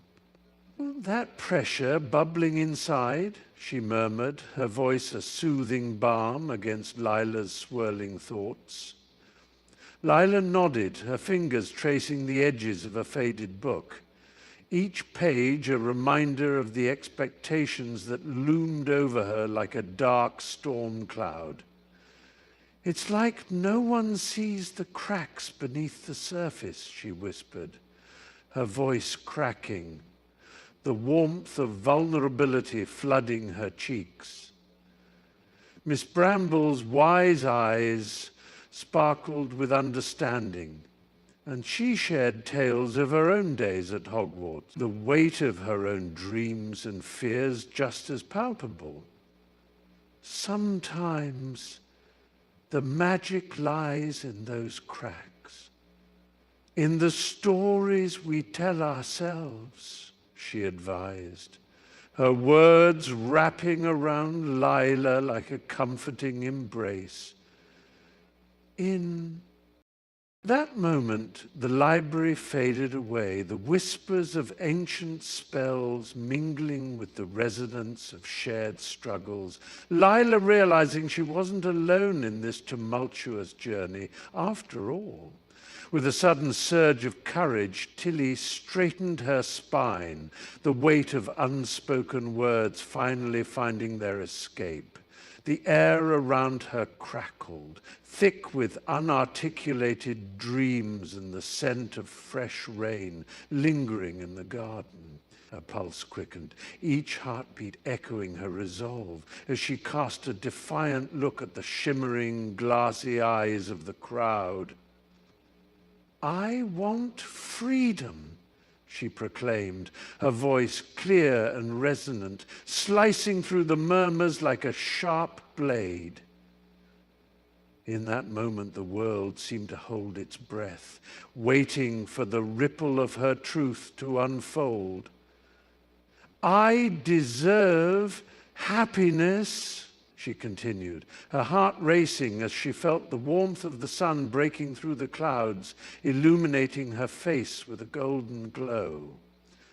Whispers of disbelief danced among her audience, but Tilly's spirit soared, each word infused with the fragrant promise of new beginnings. Her palms tingled, the ground beneath her feet solid and unwavering, as she stood, not just for herself, but for everyone else who had ever felt shackled by silence. A small nod of encouragement from an old friend stirred the embers of her courage, and with one final indomitable breath she proclaimed, "No more shadows! It's time to live!" The air crackled with a mix of tension and anticipation as Helena took a trembling step forward, heart pounding like a drum against her ribs. The bright lights of the stage framed her, casting dramatic shadows across her face that flickered like candle flames in the minds of the audience. "No, don't!" someone shouted from the back, a voice laced with desperation, but she was already lost in the moment, the world around her blurring into an unrecognizable haze. Then, as she turned to face the crowd, inhaling the scent of sweat and anticipation, a hush fell over them, a collective breath held tight, waiting. A flicker of doubt crossed her mind, but it was too late. She had already committed to this path, this revelation that seemed to shimmer just beneath the surface of her skin. What if they don't understand, she thought. But she pushed the fear down, deeper than the roar of the crowd. In that instant, she felt an electric connection, a shift that coursed through the audience like a wave. A shared heartbeat that echoed in the silence. "Show us," someone murmured. And with that simple demand, she felt the weight of the moment transform, the potential of what could happen next igniting her soul. The echoes of their footsteps faded against the damp stone walls of the abandoned castle. The air thick with the scent of mildew and old secrets. Shadows danced under the flickering glow of a single candle they had found, illuminating the anxious faces of Mara and Jonah, whose hearts raced with the weight of their unspoken fears. "We shouldn't be here," Mara breathed, her voice barely a whisper, as if the castle might hear them and awaken from its slumber. Jonah shook his head, his jaw set in defiance. "We have to find the truth, Mara. It's the only way to save her." Suddenly, a soft rustle echoed from the darkened corridor to their left, causing them to freeze, hearts pounding like war drums in their chests. The candle's flame flickered wildly, casting eerie shadows that seemed to swirl, mocking their bravery. "Did you hear that?" she asked, eyes wide, the warmth of reassurance slipping from her grasp. "It's just the wind," Jonah replied, forcing a laugh that felt foreign on his tongue, but deep down a chilling doubt gnawed at him. As they moved forward, the hairs on the back of Mara's neck prickled, an instinct screaming that they were not alone. And the darkness that lurked just beyond their sight held secrets far more dangerous than they could ever imagine. The wind howled through the cracked window, carrying the scent of rain-soaked earth and something darker, something that clawed at the edges of Sarah's mind. She stood in the dim light of the attic, shadows dancing around her, each whisper a reminder of the promises she had broken. With trembling hands, she reached for the weathered box tucked beneath the floorboards, the weight of secrets heavy in her chest. "You have to face it, Sarah," her brother's voice echoed, a ghostly reminder of the last night they spent together, when the world felt alive, ripe with possibilities, not burdened by regret. As she prized the lid open, a chill enveloped her, the air thick ink with memories, and her breath hitched. Inside lay the letters. His letters, filled with dreams of escape, ambition, and the tragic final confession that had sealed their fates. She traced the ink with her fingertips, her heart racing, each word a knife twisting deeper. "I had to do it for you," she whispered, the truth tearing at her throat. The walls seemed to close in, a suffocating embrace. And with every heartbeat, the looming threat of the past felt more real, more urgent. Time was running out, and she could no longer hide. A storm raged outside, wind howling like a wounded creature. But inside the dimly lit cabin, the air was thick with tension, palpable and suffocating. Clara's fingers trembled as she clutched the letter, its brittle paper whispering secrets she wished she could unhear. "You can't trust him," Thomas said, his voice low and urgent, each word heavy with unspoken fears. He leaned closer, the flickering candlelight casting shadows across his chiseled face, deepening the lines of worry etched around his eyes. Outside, the branches of the gnarled trees scraped against the walls, a sinister reminder of the chaos brewing in the dark. "We have to leave now, before it's too late." Clara's heart raced, caught between the desperation in Thomas's voice and the flickering. Feebly hoped that she could salvage what remained of her fractured family, the memories of laughter now tainted by betrayal. "But what about the others?" she whispered, her resolve wavering as ghostly images of their friends haunted her mind. A crack of thunder punctuated her uncertainty, and in that moment she felt the weight of the world crashing down on her shoulders, the choice between safety and loyalty stretching painfully before her. "We don't have time," he insisted, his grip tightening around her wrist, grounding her amidst the tempest. The air hung thick with the acrid scent of smoke, curling like a sinister serpent around the charred remains of the village. Alara crouched behind a crumbling stone wall, her heart pounding a tribal beat in her chest as she scanned the ruins, searching for familiar faces among the ashen debris. "Amos," she whispered, desperation tinging her voice. "Where are you?" The crackle of flames danced in the distance, a haunting symphony to her mounting dread. A low moan emerged from the shadows, pulling her attention, and she clutched her dagger, its hilt slick with sweat. Emerging from the smoky haze was an unfamiliar figure, cloaked in tattered rags, eyes wild with fear and desperation. "You shouldn't be here," he rasped, voice hoarse and trembling. "They're coming for anyone who remains." Ilara's breath hitched. She recognized the threat implicit in his words. The marauders wouldn't just burn the village, they would hunt the survivors like game. "I'm looking for my brother, Amos," she said, steel threading her voice. "I can't leave without him."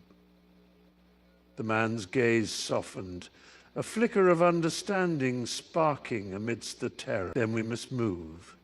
Now. You won't find him here if you linger."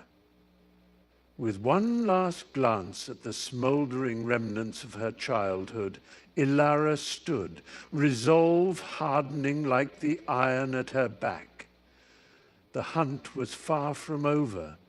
The wind howled through the jagged cliffs, carrying a bitter chill that cut through Merrin's heavy coat like it was made of paper.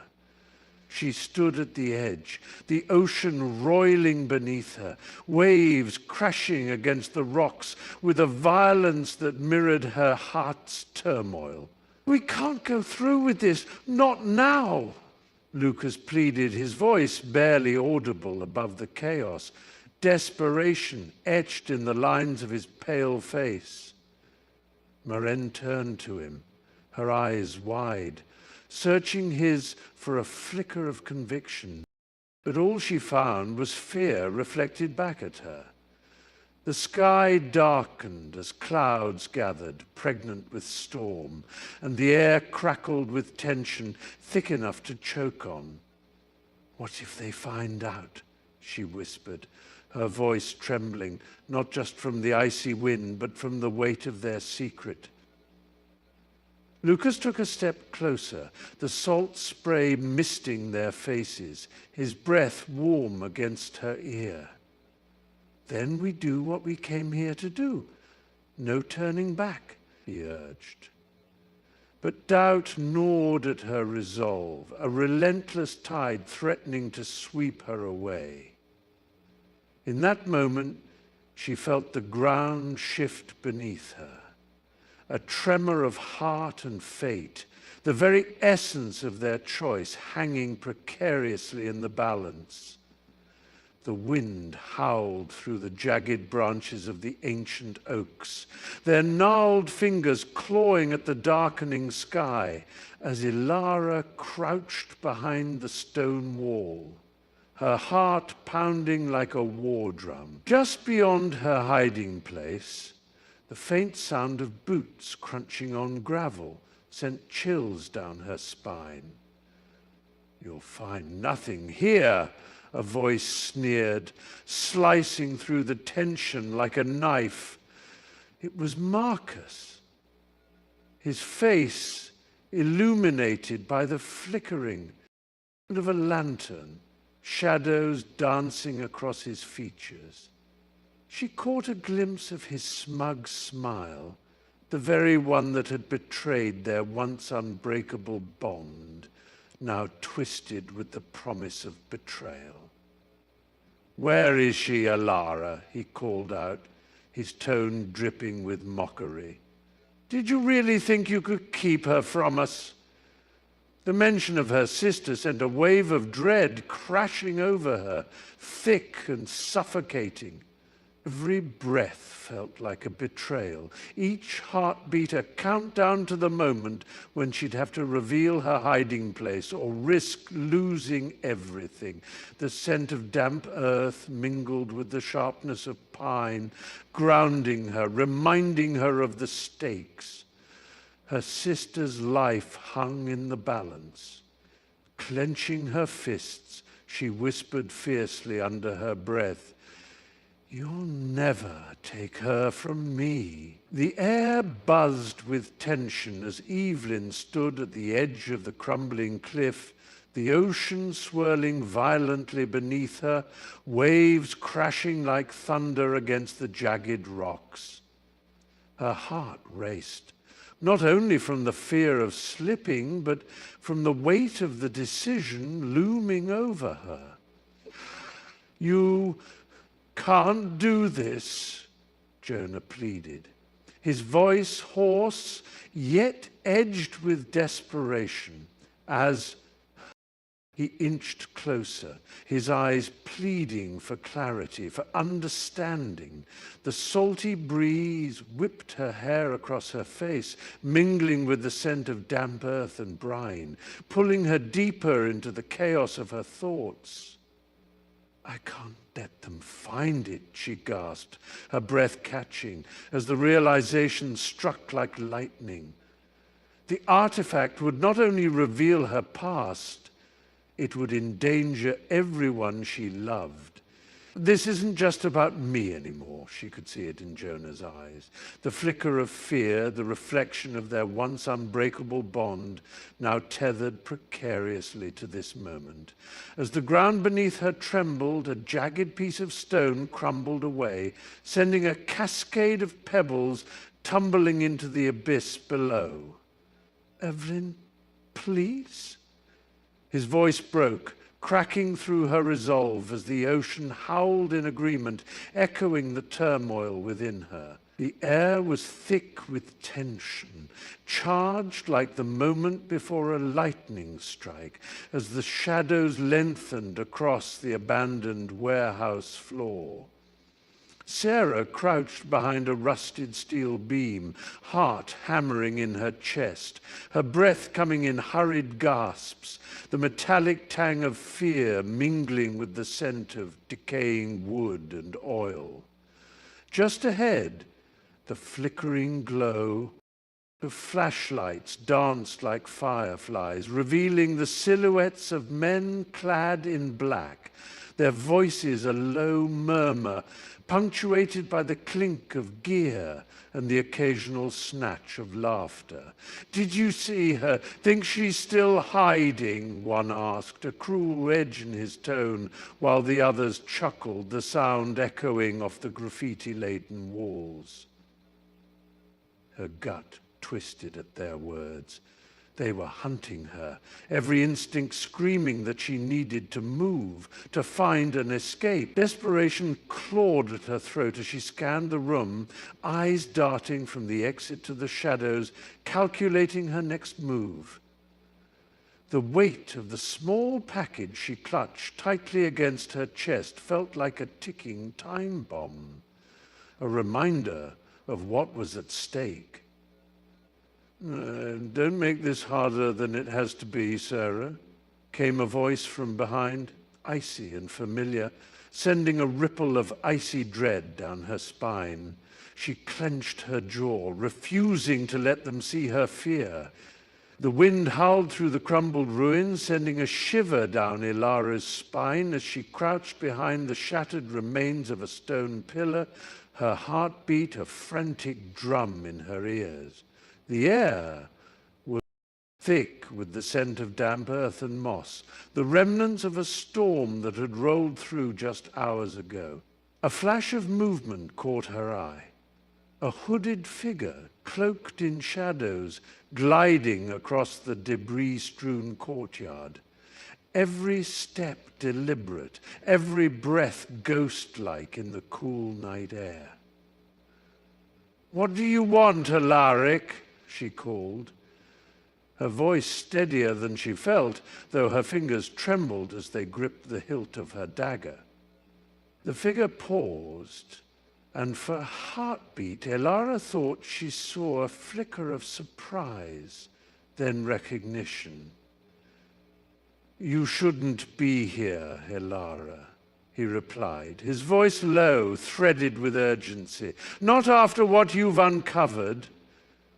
The words hung between them, heavy with unsaid truths. She could feel the weight of the amulet hidden beneath her shirt, its warmth pulsing against her skin, a reminder of the power she'd stumbled upon, the kind that could reshape their world or destroy it.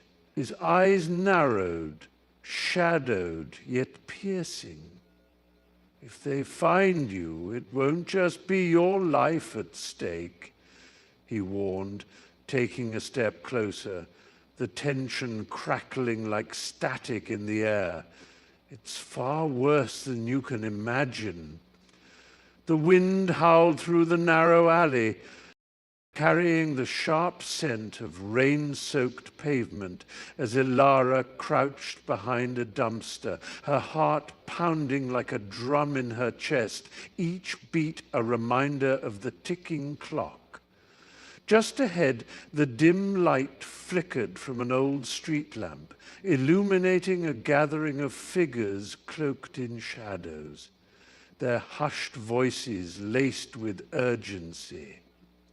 He must not find out one whispered, their tone heavy with fear, as if a name unspoken hung dangerously in the air. Nara strained to catch every word, a bead of sweat tracing down her back, mingling with the cold droplets that began to fall. What could they possibly be discussing that warranted such secrecy, such dread? Her breath quickened, each inhalation a battle against the rising tide of panic, as she shifted her weight to get a better view. "We can't keep this from him any longer," another voice urged, trembling, almost breaking. "If he learns the truth, it will be the end of us all." As Elara's pulse raced, thoughts of her brother flashed through her mind. His safety, his future, a painful knot tightening in her gut. She inched closer, the cold metal of a hidden knife pressing against her hip, a stark reminder of the choices she'd have to make, choices that could shatter everything she held dear. The air crackled with tension as Clara stood at the edge of the crumbling cliff, her heart racing like a wild stallion, the wind howling in her ears. Below, the churning sea roared, waves crashing against jagged rocks, sending up sprays of icy salt water that kissed her cheeks. A stark reminder of the peril she faced. Behind her, a voice sliced through the chaos, urgent and tethered with desperation. "Clara, don't! It's a trap!" Marcus's eyes, wild with fear, darted between her and the shadowed figure emerging from the woods, his silhouette barely visible against the encroaching twilight. Clara's pulse quickened, the scent of earth and pine mingling with the salty air as she weighed her choices. The world narrowing to the sound of her own breathing. A figure stepped forward, a grin playing on their lips, a familiar face twisted by betrayal. "You thought you could escape that easily?" they called, their voice smooth and taunting, igniting a fire of rage within her. Time seemed to warp, the stakes escalating. She could feel the cliffs crumbling beneath her resolve, the shadows of her past creeping closer, urging her to make a choice that could shatter everything she had left. "I won't let you win," she whispered fiercely, her hands balling into fists as the sea below surged with a newfound ferocity. The thunderous echo of the door slamming reverberated through the cavernous hall, the sound swallowed by shadows that clung to the walls like whispered secrets. "You don't understand." Clara breathed, her chest heaving, fingers trembling as she gripped the edge of the table, splintering the wood under the pressure. Across from her, Elias's eyes, usually warm and inviting, now glimmered cold as steel, his fists clenched, veins pulsing with barely contained anger. "I do understand," he shot back, voice low and fierce, "but you're being reckless." The scent of damp earth and old books filled the air, mingling with the sharp tang of fear that wrapped around Clara's throat, tightening with each passing moment. Outside, the wind howled, rattling the windows like a warning, carrying with it the ominous promise of a storm that mirrored the turmoil brewing within the room. "If we don't do this now, it will be too late," she insisted, her voice cracking, vulnerability seeping through the crack of her fierce resolve. She stepped closer, the flickering candlelight casting ghostly shadows that danced around them as if they were trapped in a world of their own making. The very fabric of their fates intertwined with the choice that lay before them, heavy with unspoken consequences. The wind howled through the trees, a mournful sound that echoed the turmoil swirling within Clara's heart as she knelt beside the crumbling altar, its stones slick with rain and shrouded in a veil of mist. She could taste the damp earth on her lips, feel the weight of the shadows pressing in, every instinct screaming for her to flee. Yet she remained, drawn deeper into the forest's embrace. "If you're here, show yourself," she called, her voice shaking, mingling with the rustle of leaves above, while a chill wormed its way down her spine. Suddenly, a crackle of branches broke the silence, and the figure emerged, cloaked in darkness, eyes glinting like shards of ice in the pale light. "You shouldn't have come," it whispered. A voice smooth, yet laced with malice, swirling around her like the very fog that enveloped them. Panic surged as Clara's mind raced. Her sister's fate hung in the balance, a fragile thread she had come to sever. "Where is she?" she demanded, trembling. But the figure simply smiled, revealing a flash of sharp teeth. "Answers come at a price, sweet Clara," it taunted, circling her slowly, every word thick with danger. The air crackled with tension, and she knew, without a doubt, that the true battle was just beginning. The wind howled through the cracked windows of the abandoned theater, whispering secrets lost to time as Mara crouched behind a tattered velvet curtain, her heart pounding in her chest, the acrid smell of mold and dust thick in the air. Shadows flickered along the faded stage, memories of applause and laughter echoing in her mind. But tonight it was a stage for nightmares. She could hear them, the footsteps, heavy, deliberate. "I know you're in there, Mara," a voice called out, smooth yet edged with menace, reverberating off the walls like a haunting melody. The hairs on the back of her neck stood on end, the reality of her situation collapsing around her like the crumbling plaster above. She pressed herself deeper into the darkness, her fingers trembling against the cool, rough fabric of the curtain, the weight of the old fears rising within her, threatening to suffocate. "You always thought you could outrun your past," the voice taunted, closer now, a sinister undertone creeping into each syllable.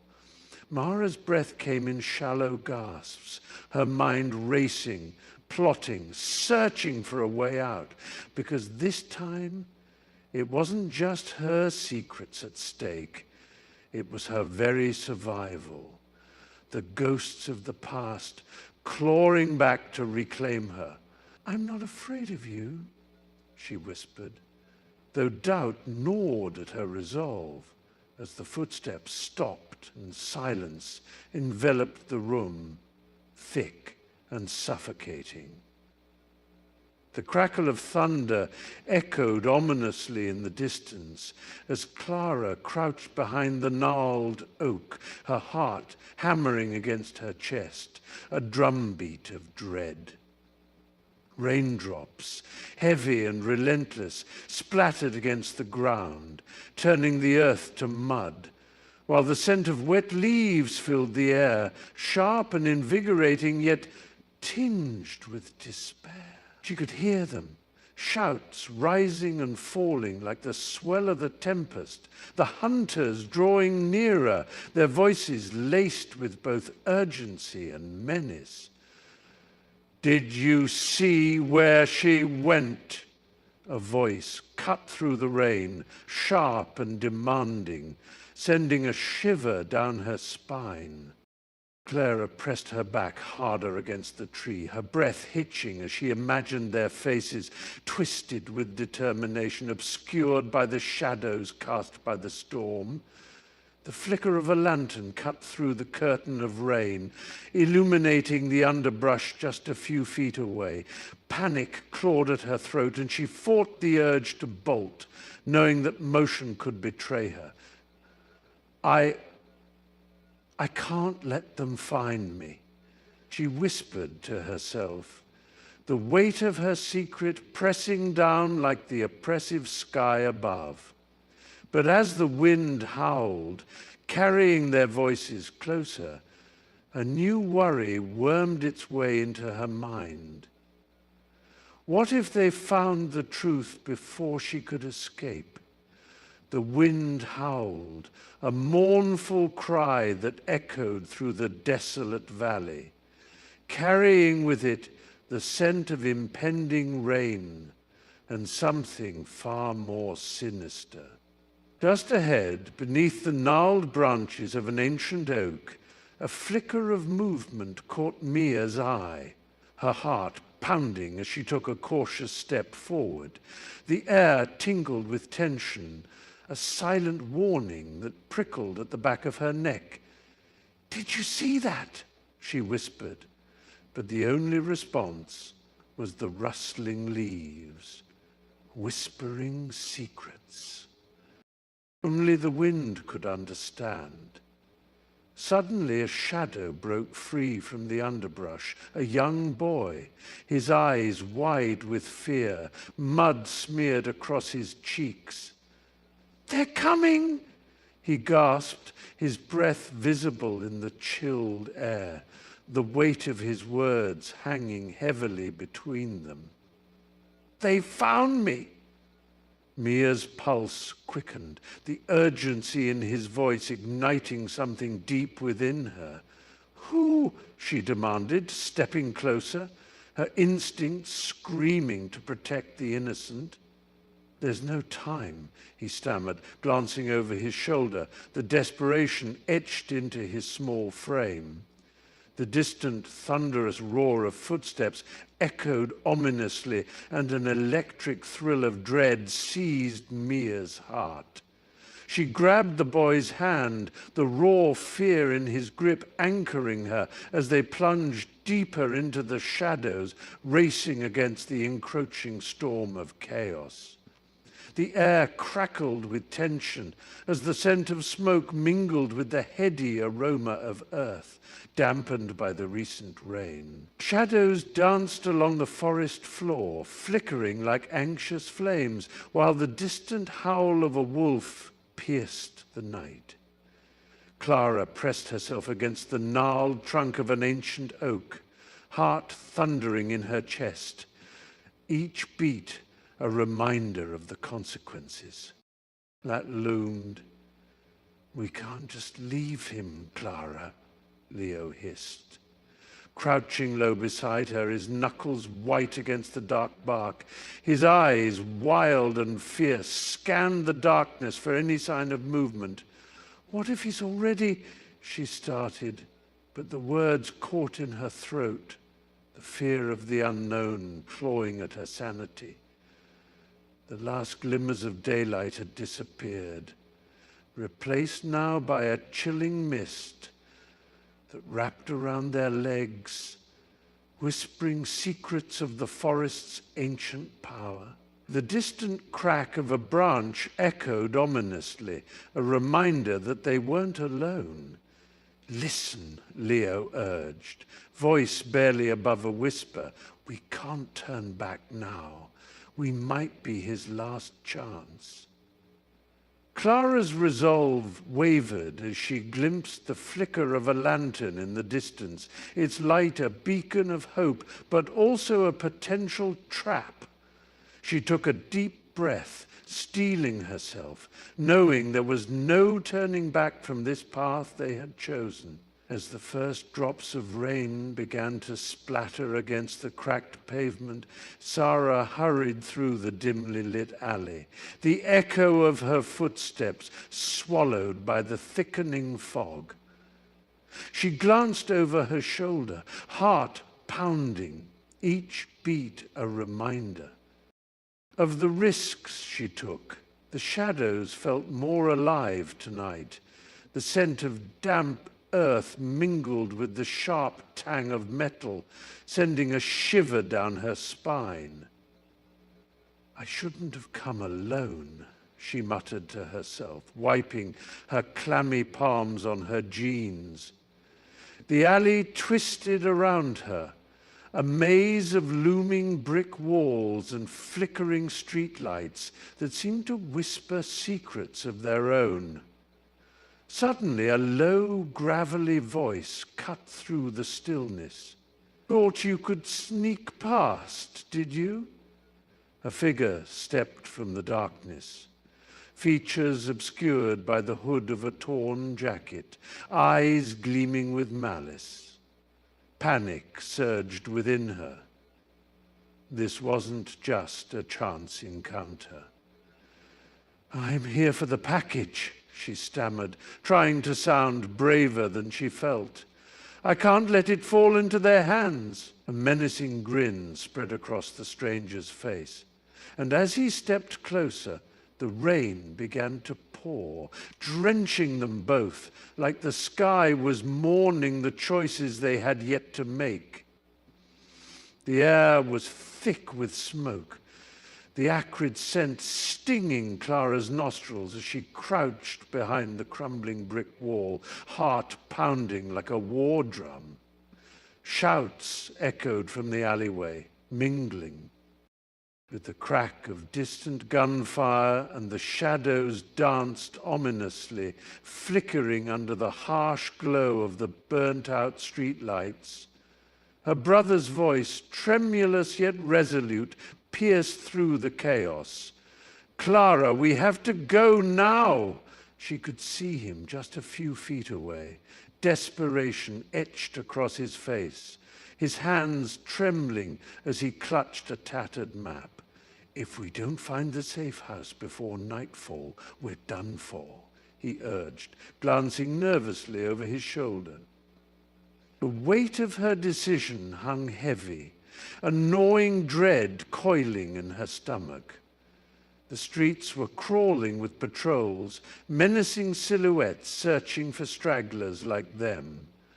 And with every second that ticked by, the noose of fear tightened. Just a little longer, Clara whispered, her fingers brushing against the cool metal of the pendant around her neck, a talisman of hope. They needed a plan, a chance to reclaim their lives from the ashes of this desolation before the darkness swallowed them whole. We can't give up now, she breathed, squaring her shoulders, ready to face whatever horrors lay beyond the wall. Rain fell in heavy sheets, drumming against the old tin roof, a relentless symphony that matched the turmoil within Mira's heart. She stood at the dilapidated doorframe, her fingers trembling as she clutched the crumpled letter, its ink smudged by the wetness of her trembling hands. They're coming for him, Mira.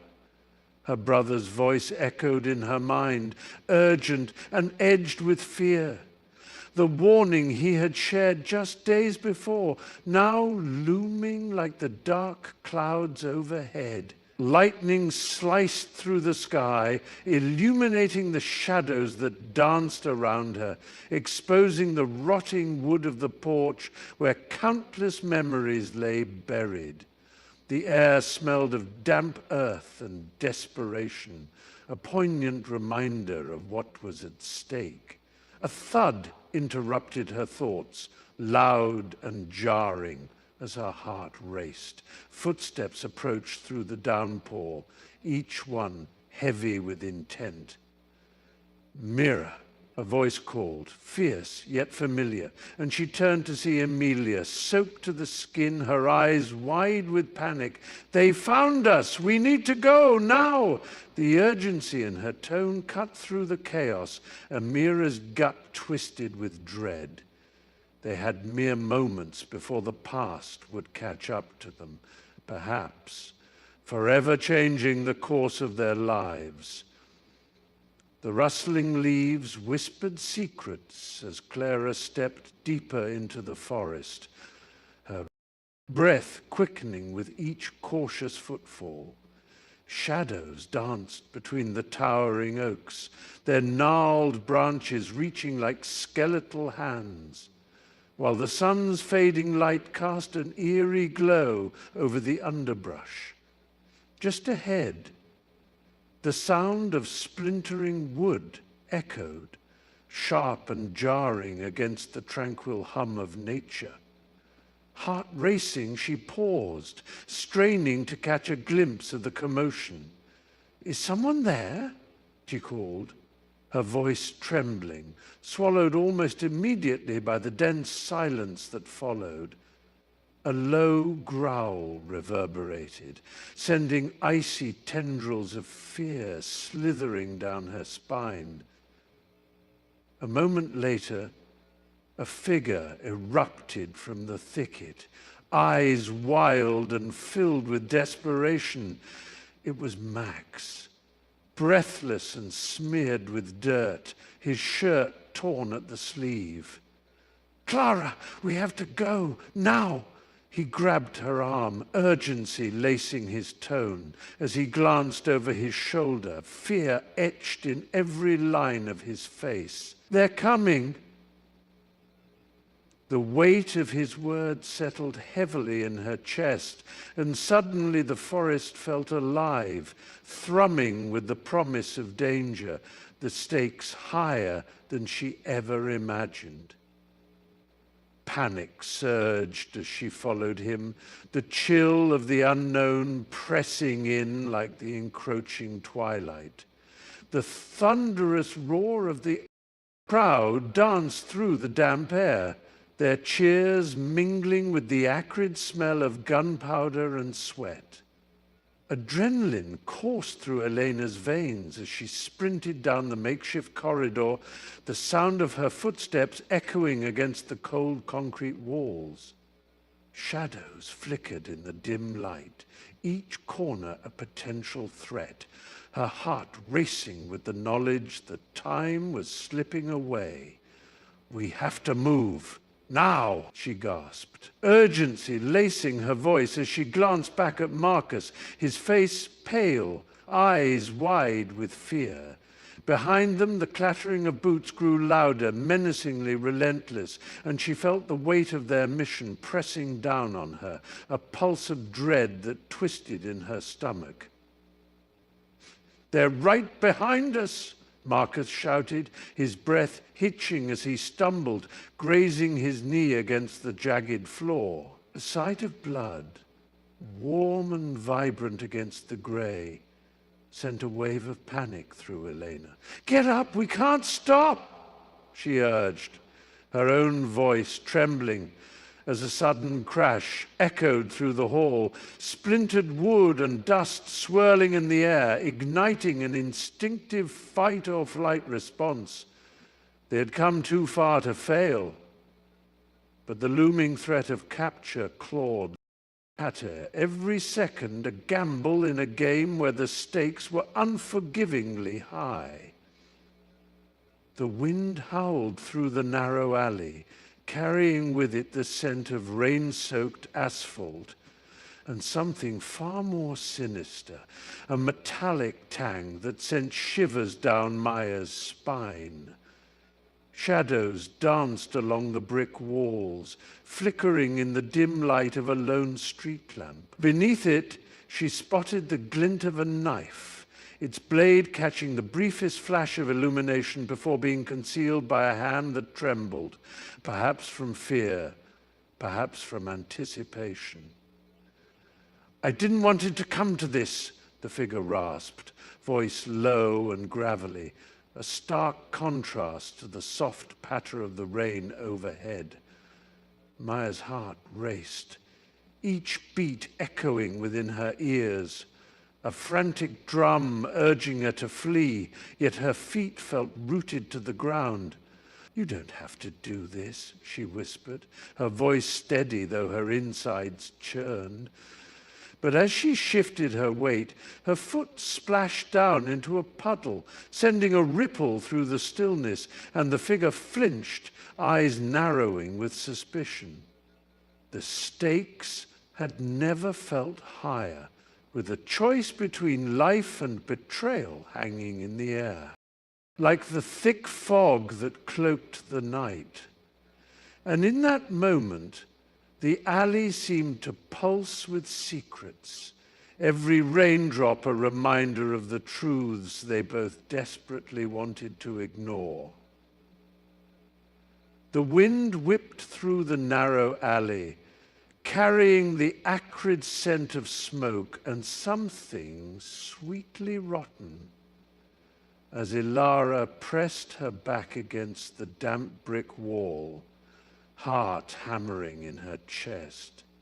Shadows slithered around her, dancing in the flickering glow of a nearby lantern, and she could hear muffled voices, urgent and low, spilling from the cracked doorway beside her. "If we don't move now, she'll be lost to us forever," a man rasped, his tone edged with desperation that sent chills down her spine. Ilara's fingers curled around the hilt of the dagger, hidden beneath her cloak. The cold steel, a comforting weight against her skin, even as a pang of doubt gnawed at her resolve. "Are you ready?" A voice broke through the tension, soft yet commanding, and she recognized it as Kellen's, though his eyes held a storm brewing beneath the surface. They had come too far, sacrificed too much, and yet the stakes had risen, like flames licking at the edges of their plan. Ilara could see the flicker of dread in Kellen's gaze, the way it darted toward the door that loomed ahead, a gateway to their greatest fear. "We have to trust her," she whispered, though uncertainty gnawed at her insides. What if they were walking into a trap? The air crackled with tension, each heartbeat a countdown to a decision that could unravel everything. The tension in the air crackled like static electricity as Marla stood at the edge of the forest, the fading light casting long shadows that danced between the gnarled trees. She could hear the distant clicks of cicadas, each sound a reminder that time was slipping away. She had only until dusk to find the key, and with it, the fate of her brother. "Marla!" a frantic voice called from behind, slicing through her focus. It was Ian, his eyes wide with urgency, sweat beading his brow. "They're coming. We have to move." Her heart pounded in her chest, a drumbeat of desperation. The wind whispered secrets among the leaves, and for a moment she hesitated, anxiety clawing at her throat. What if she didn't find it in time? "I can't leave him," she murmured, her voice barely rising above the rustling branches. Ian stepped closer, urgency etched in every line of his face. "If you want to save him, we need to go now. We can't let them catch us." The sound of heavy footsteps shattered the stillness behind them. a reminder of their relentless pursuers, hunting them like prey. Marla's breath hitched, and with one last glance at the shadowy depths of the forest, she turned away, resolve hardening like steel within her. She wouldn't let fear dictate her actions. Not now, not ever. The air crackled with tension as the sun dipped below the horizon, casting long shadows across the cracked pavement of the abandoned warehouse. Inside, the stench of mildew mixed with a metallic tang, every corner cloaked in trembling darkness, where echoes of past confrontations lingered. A soft rustle broke the stillness, and Mia's heart raced as she edged deeper into the shadows, clutching the scrap of paper with the coordinates tightly in her palm. Her fingers trembled, not just from fear, but from the weight of what lay ahead. "If you find him, don't bring him back," a voice warned, hauntingly familiar, and suddenly every step felt like a betrayal.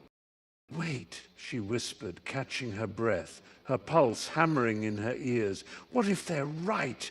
A faint scuffle echoed from the back of the warehouse, and Mia's stomach dropped. She wasn't alone. A flash of movement, then a figure emerged, cloaked in darkness, eyes glinting with a mixture of desperation and menace. "You shouldn't have come here," he hissed, the threat dripping from his words.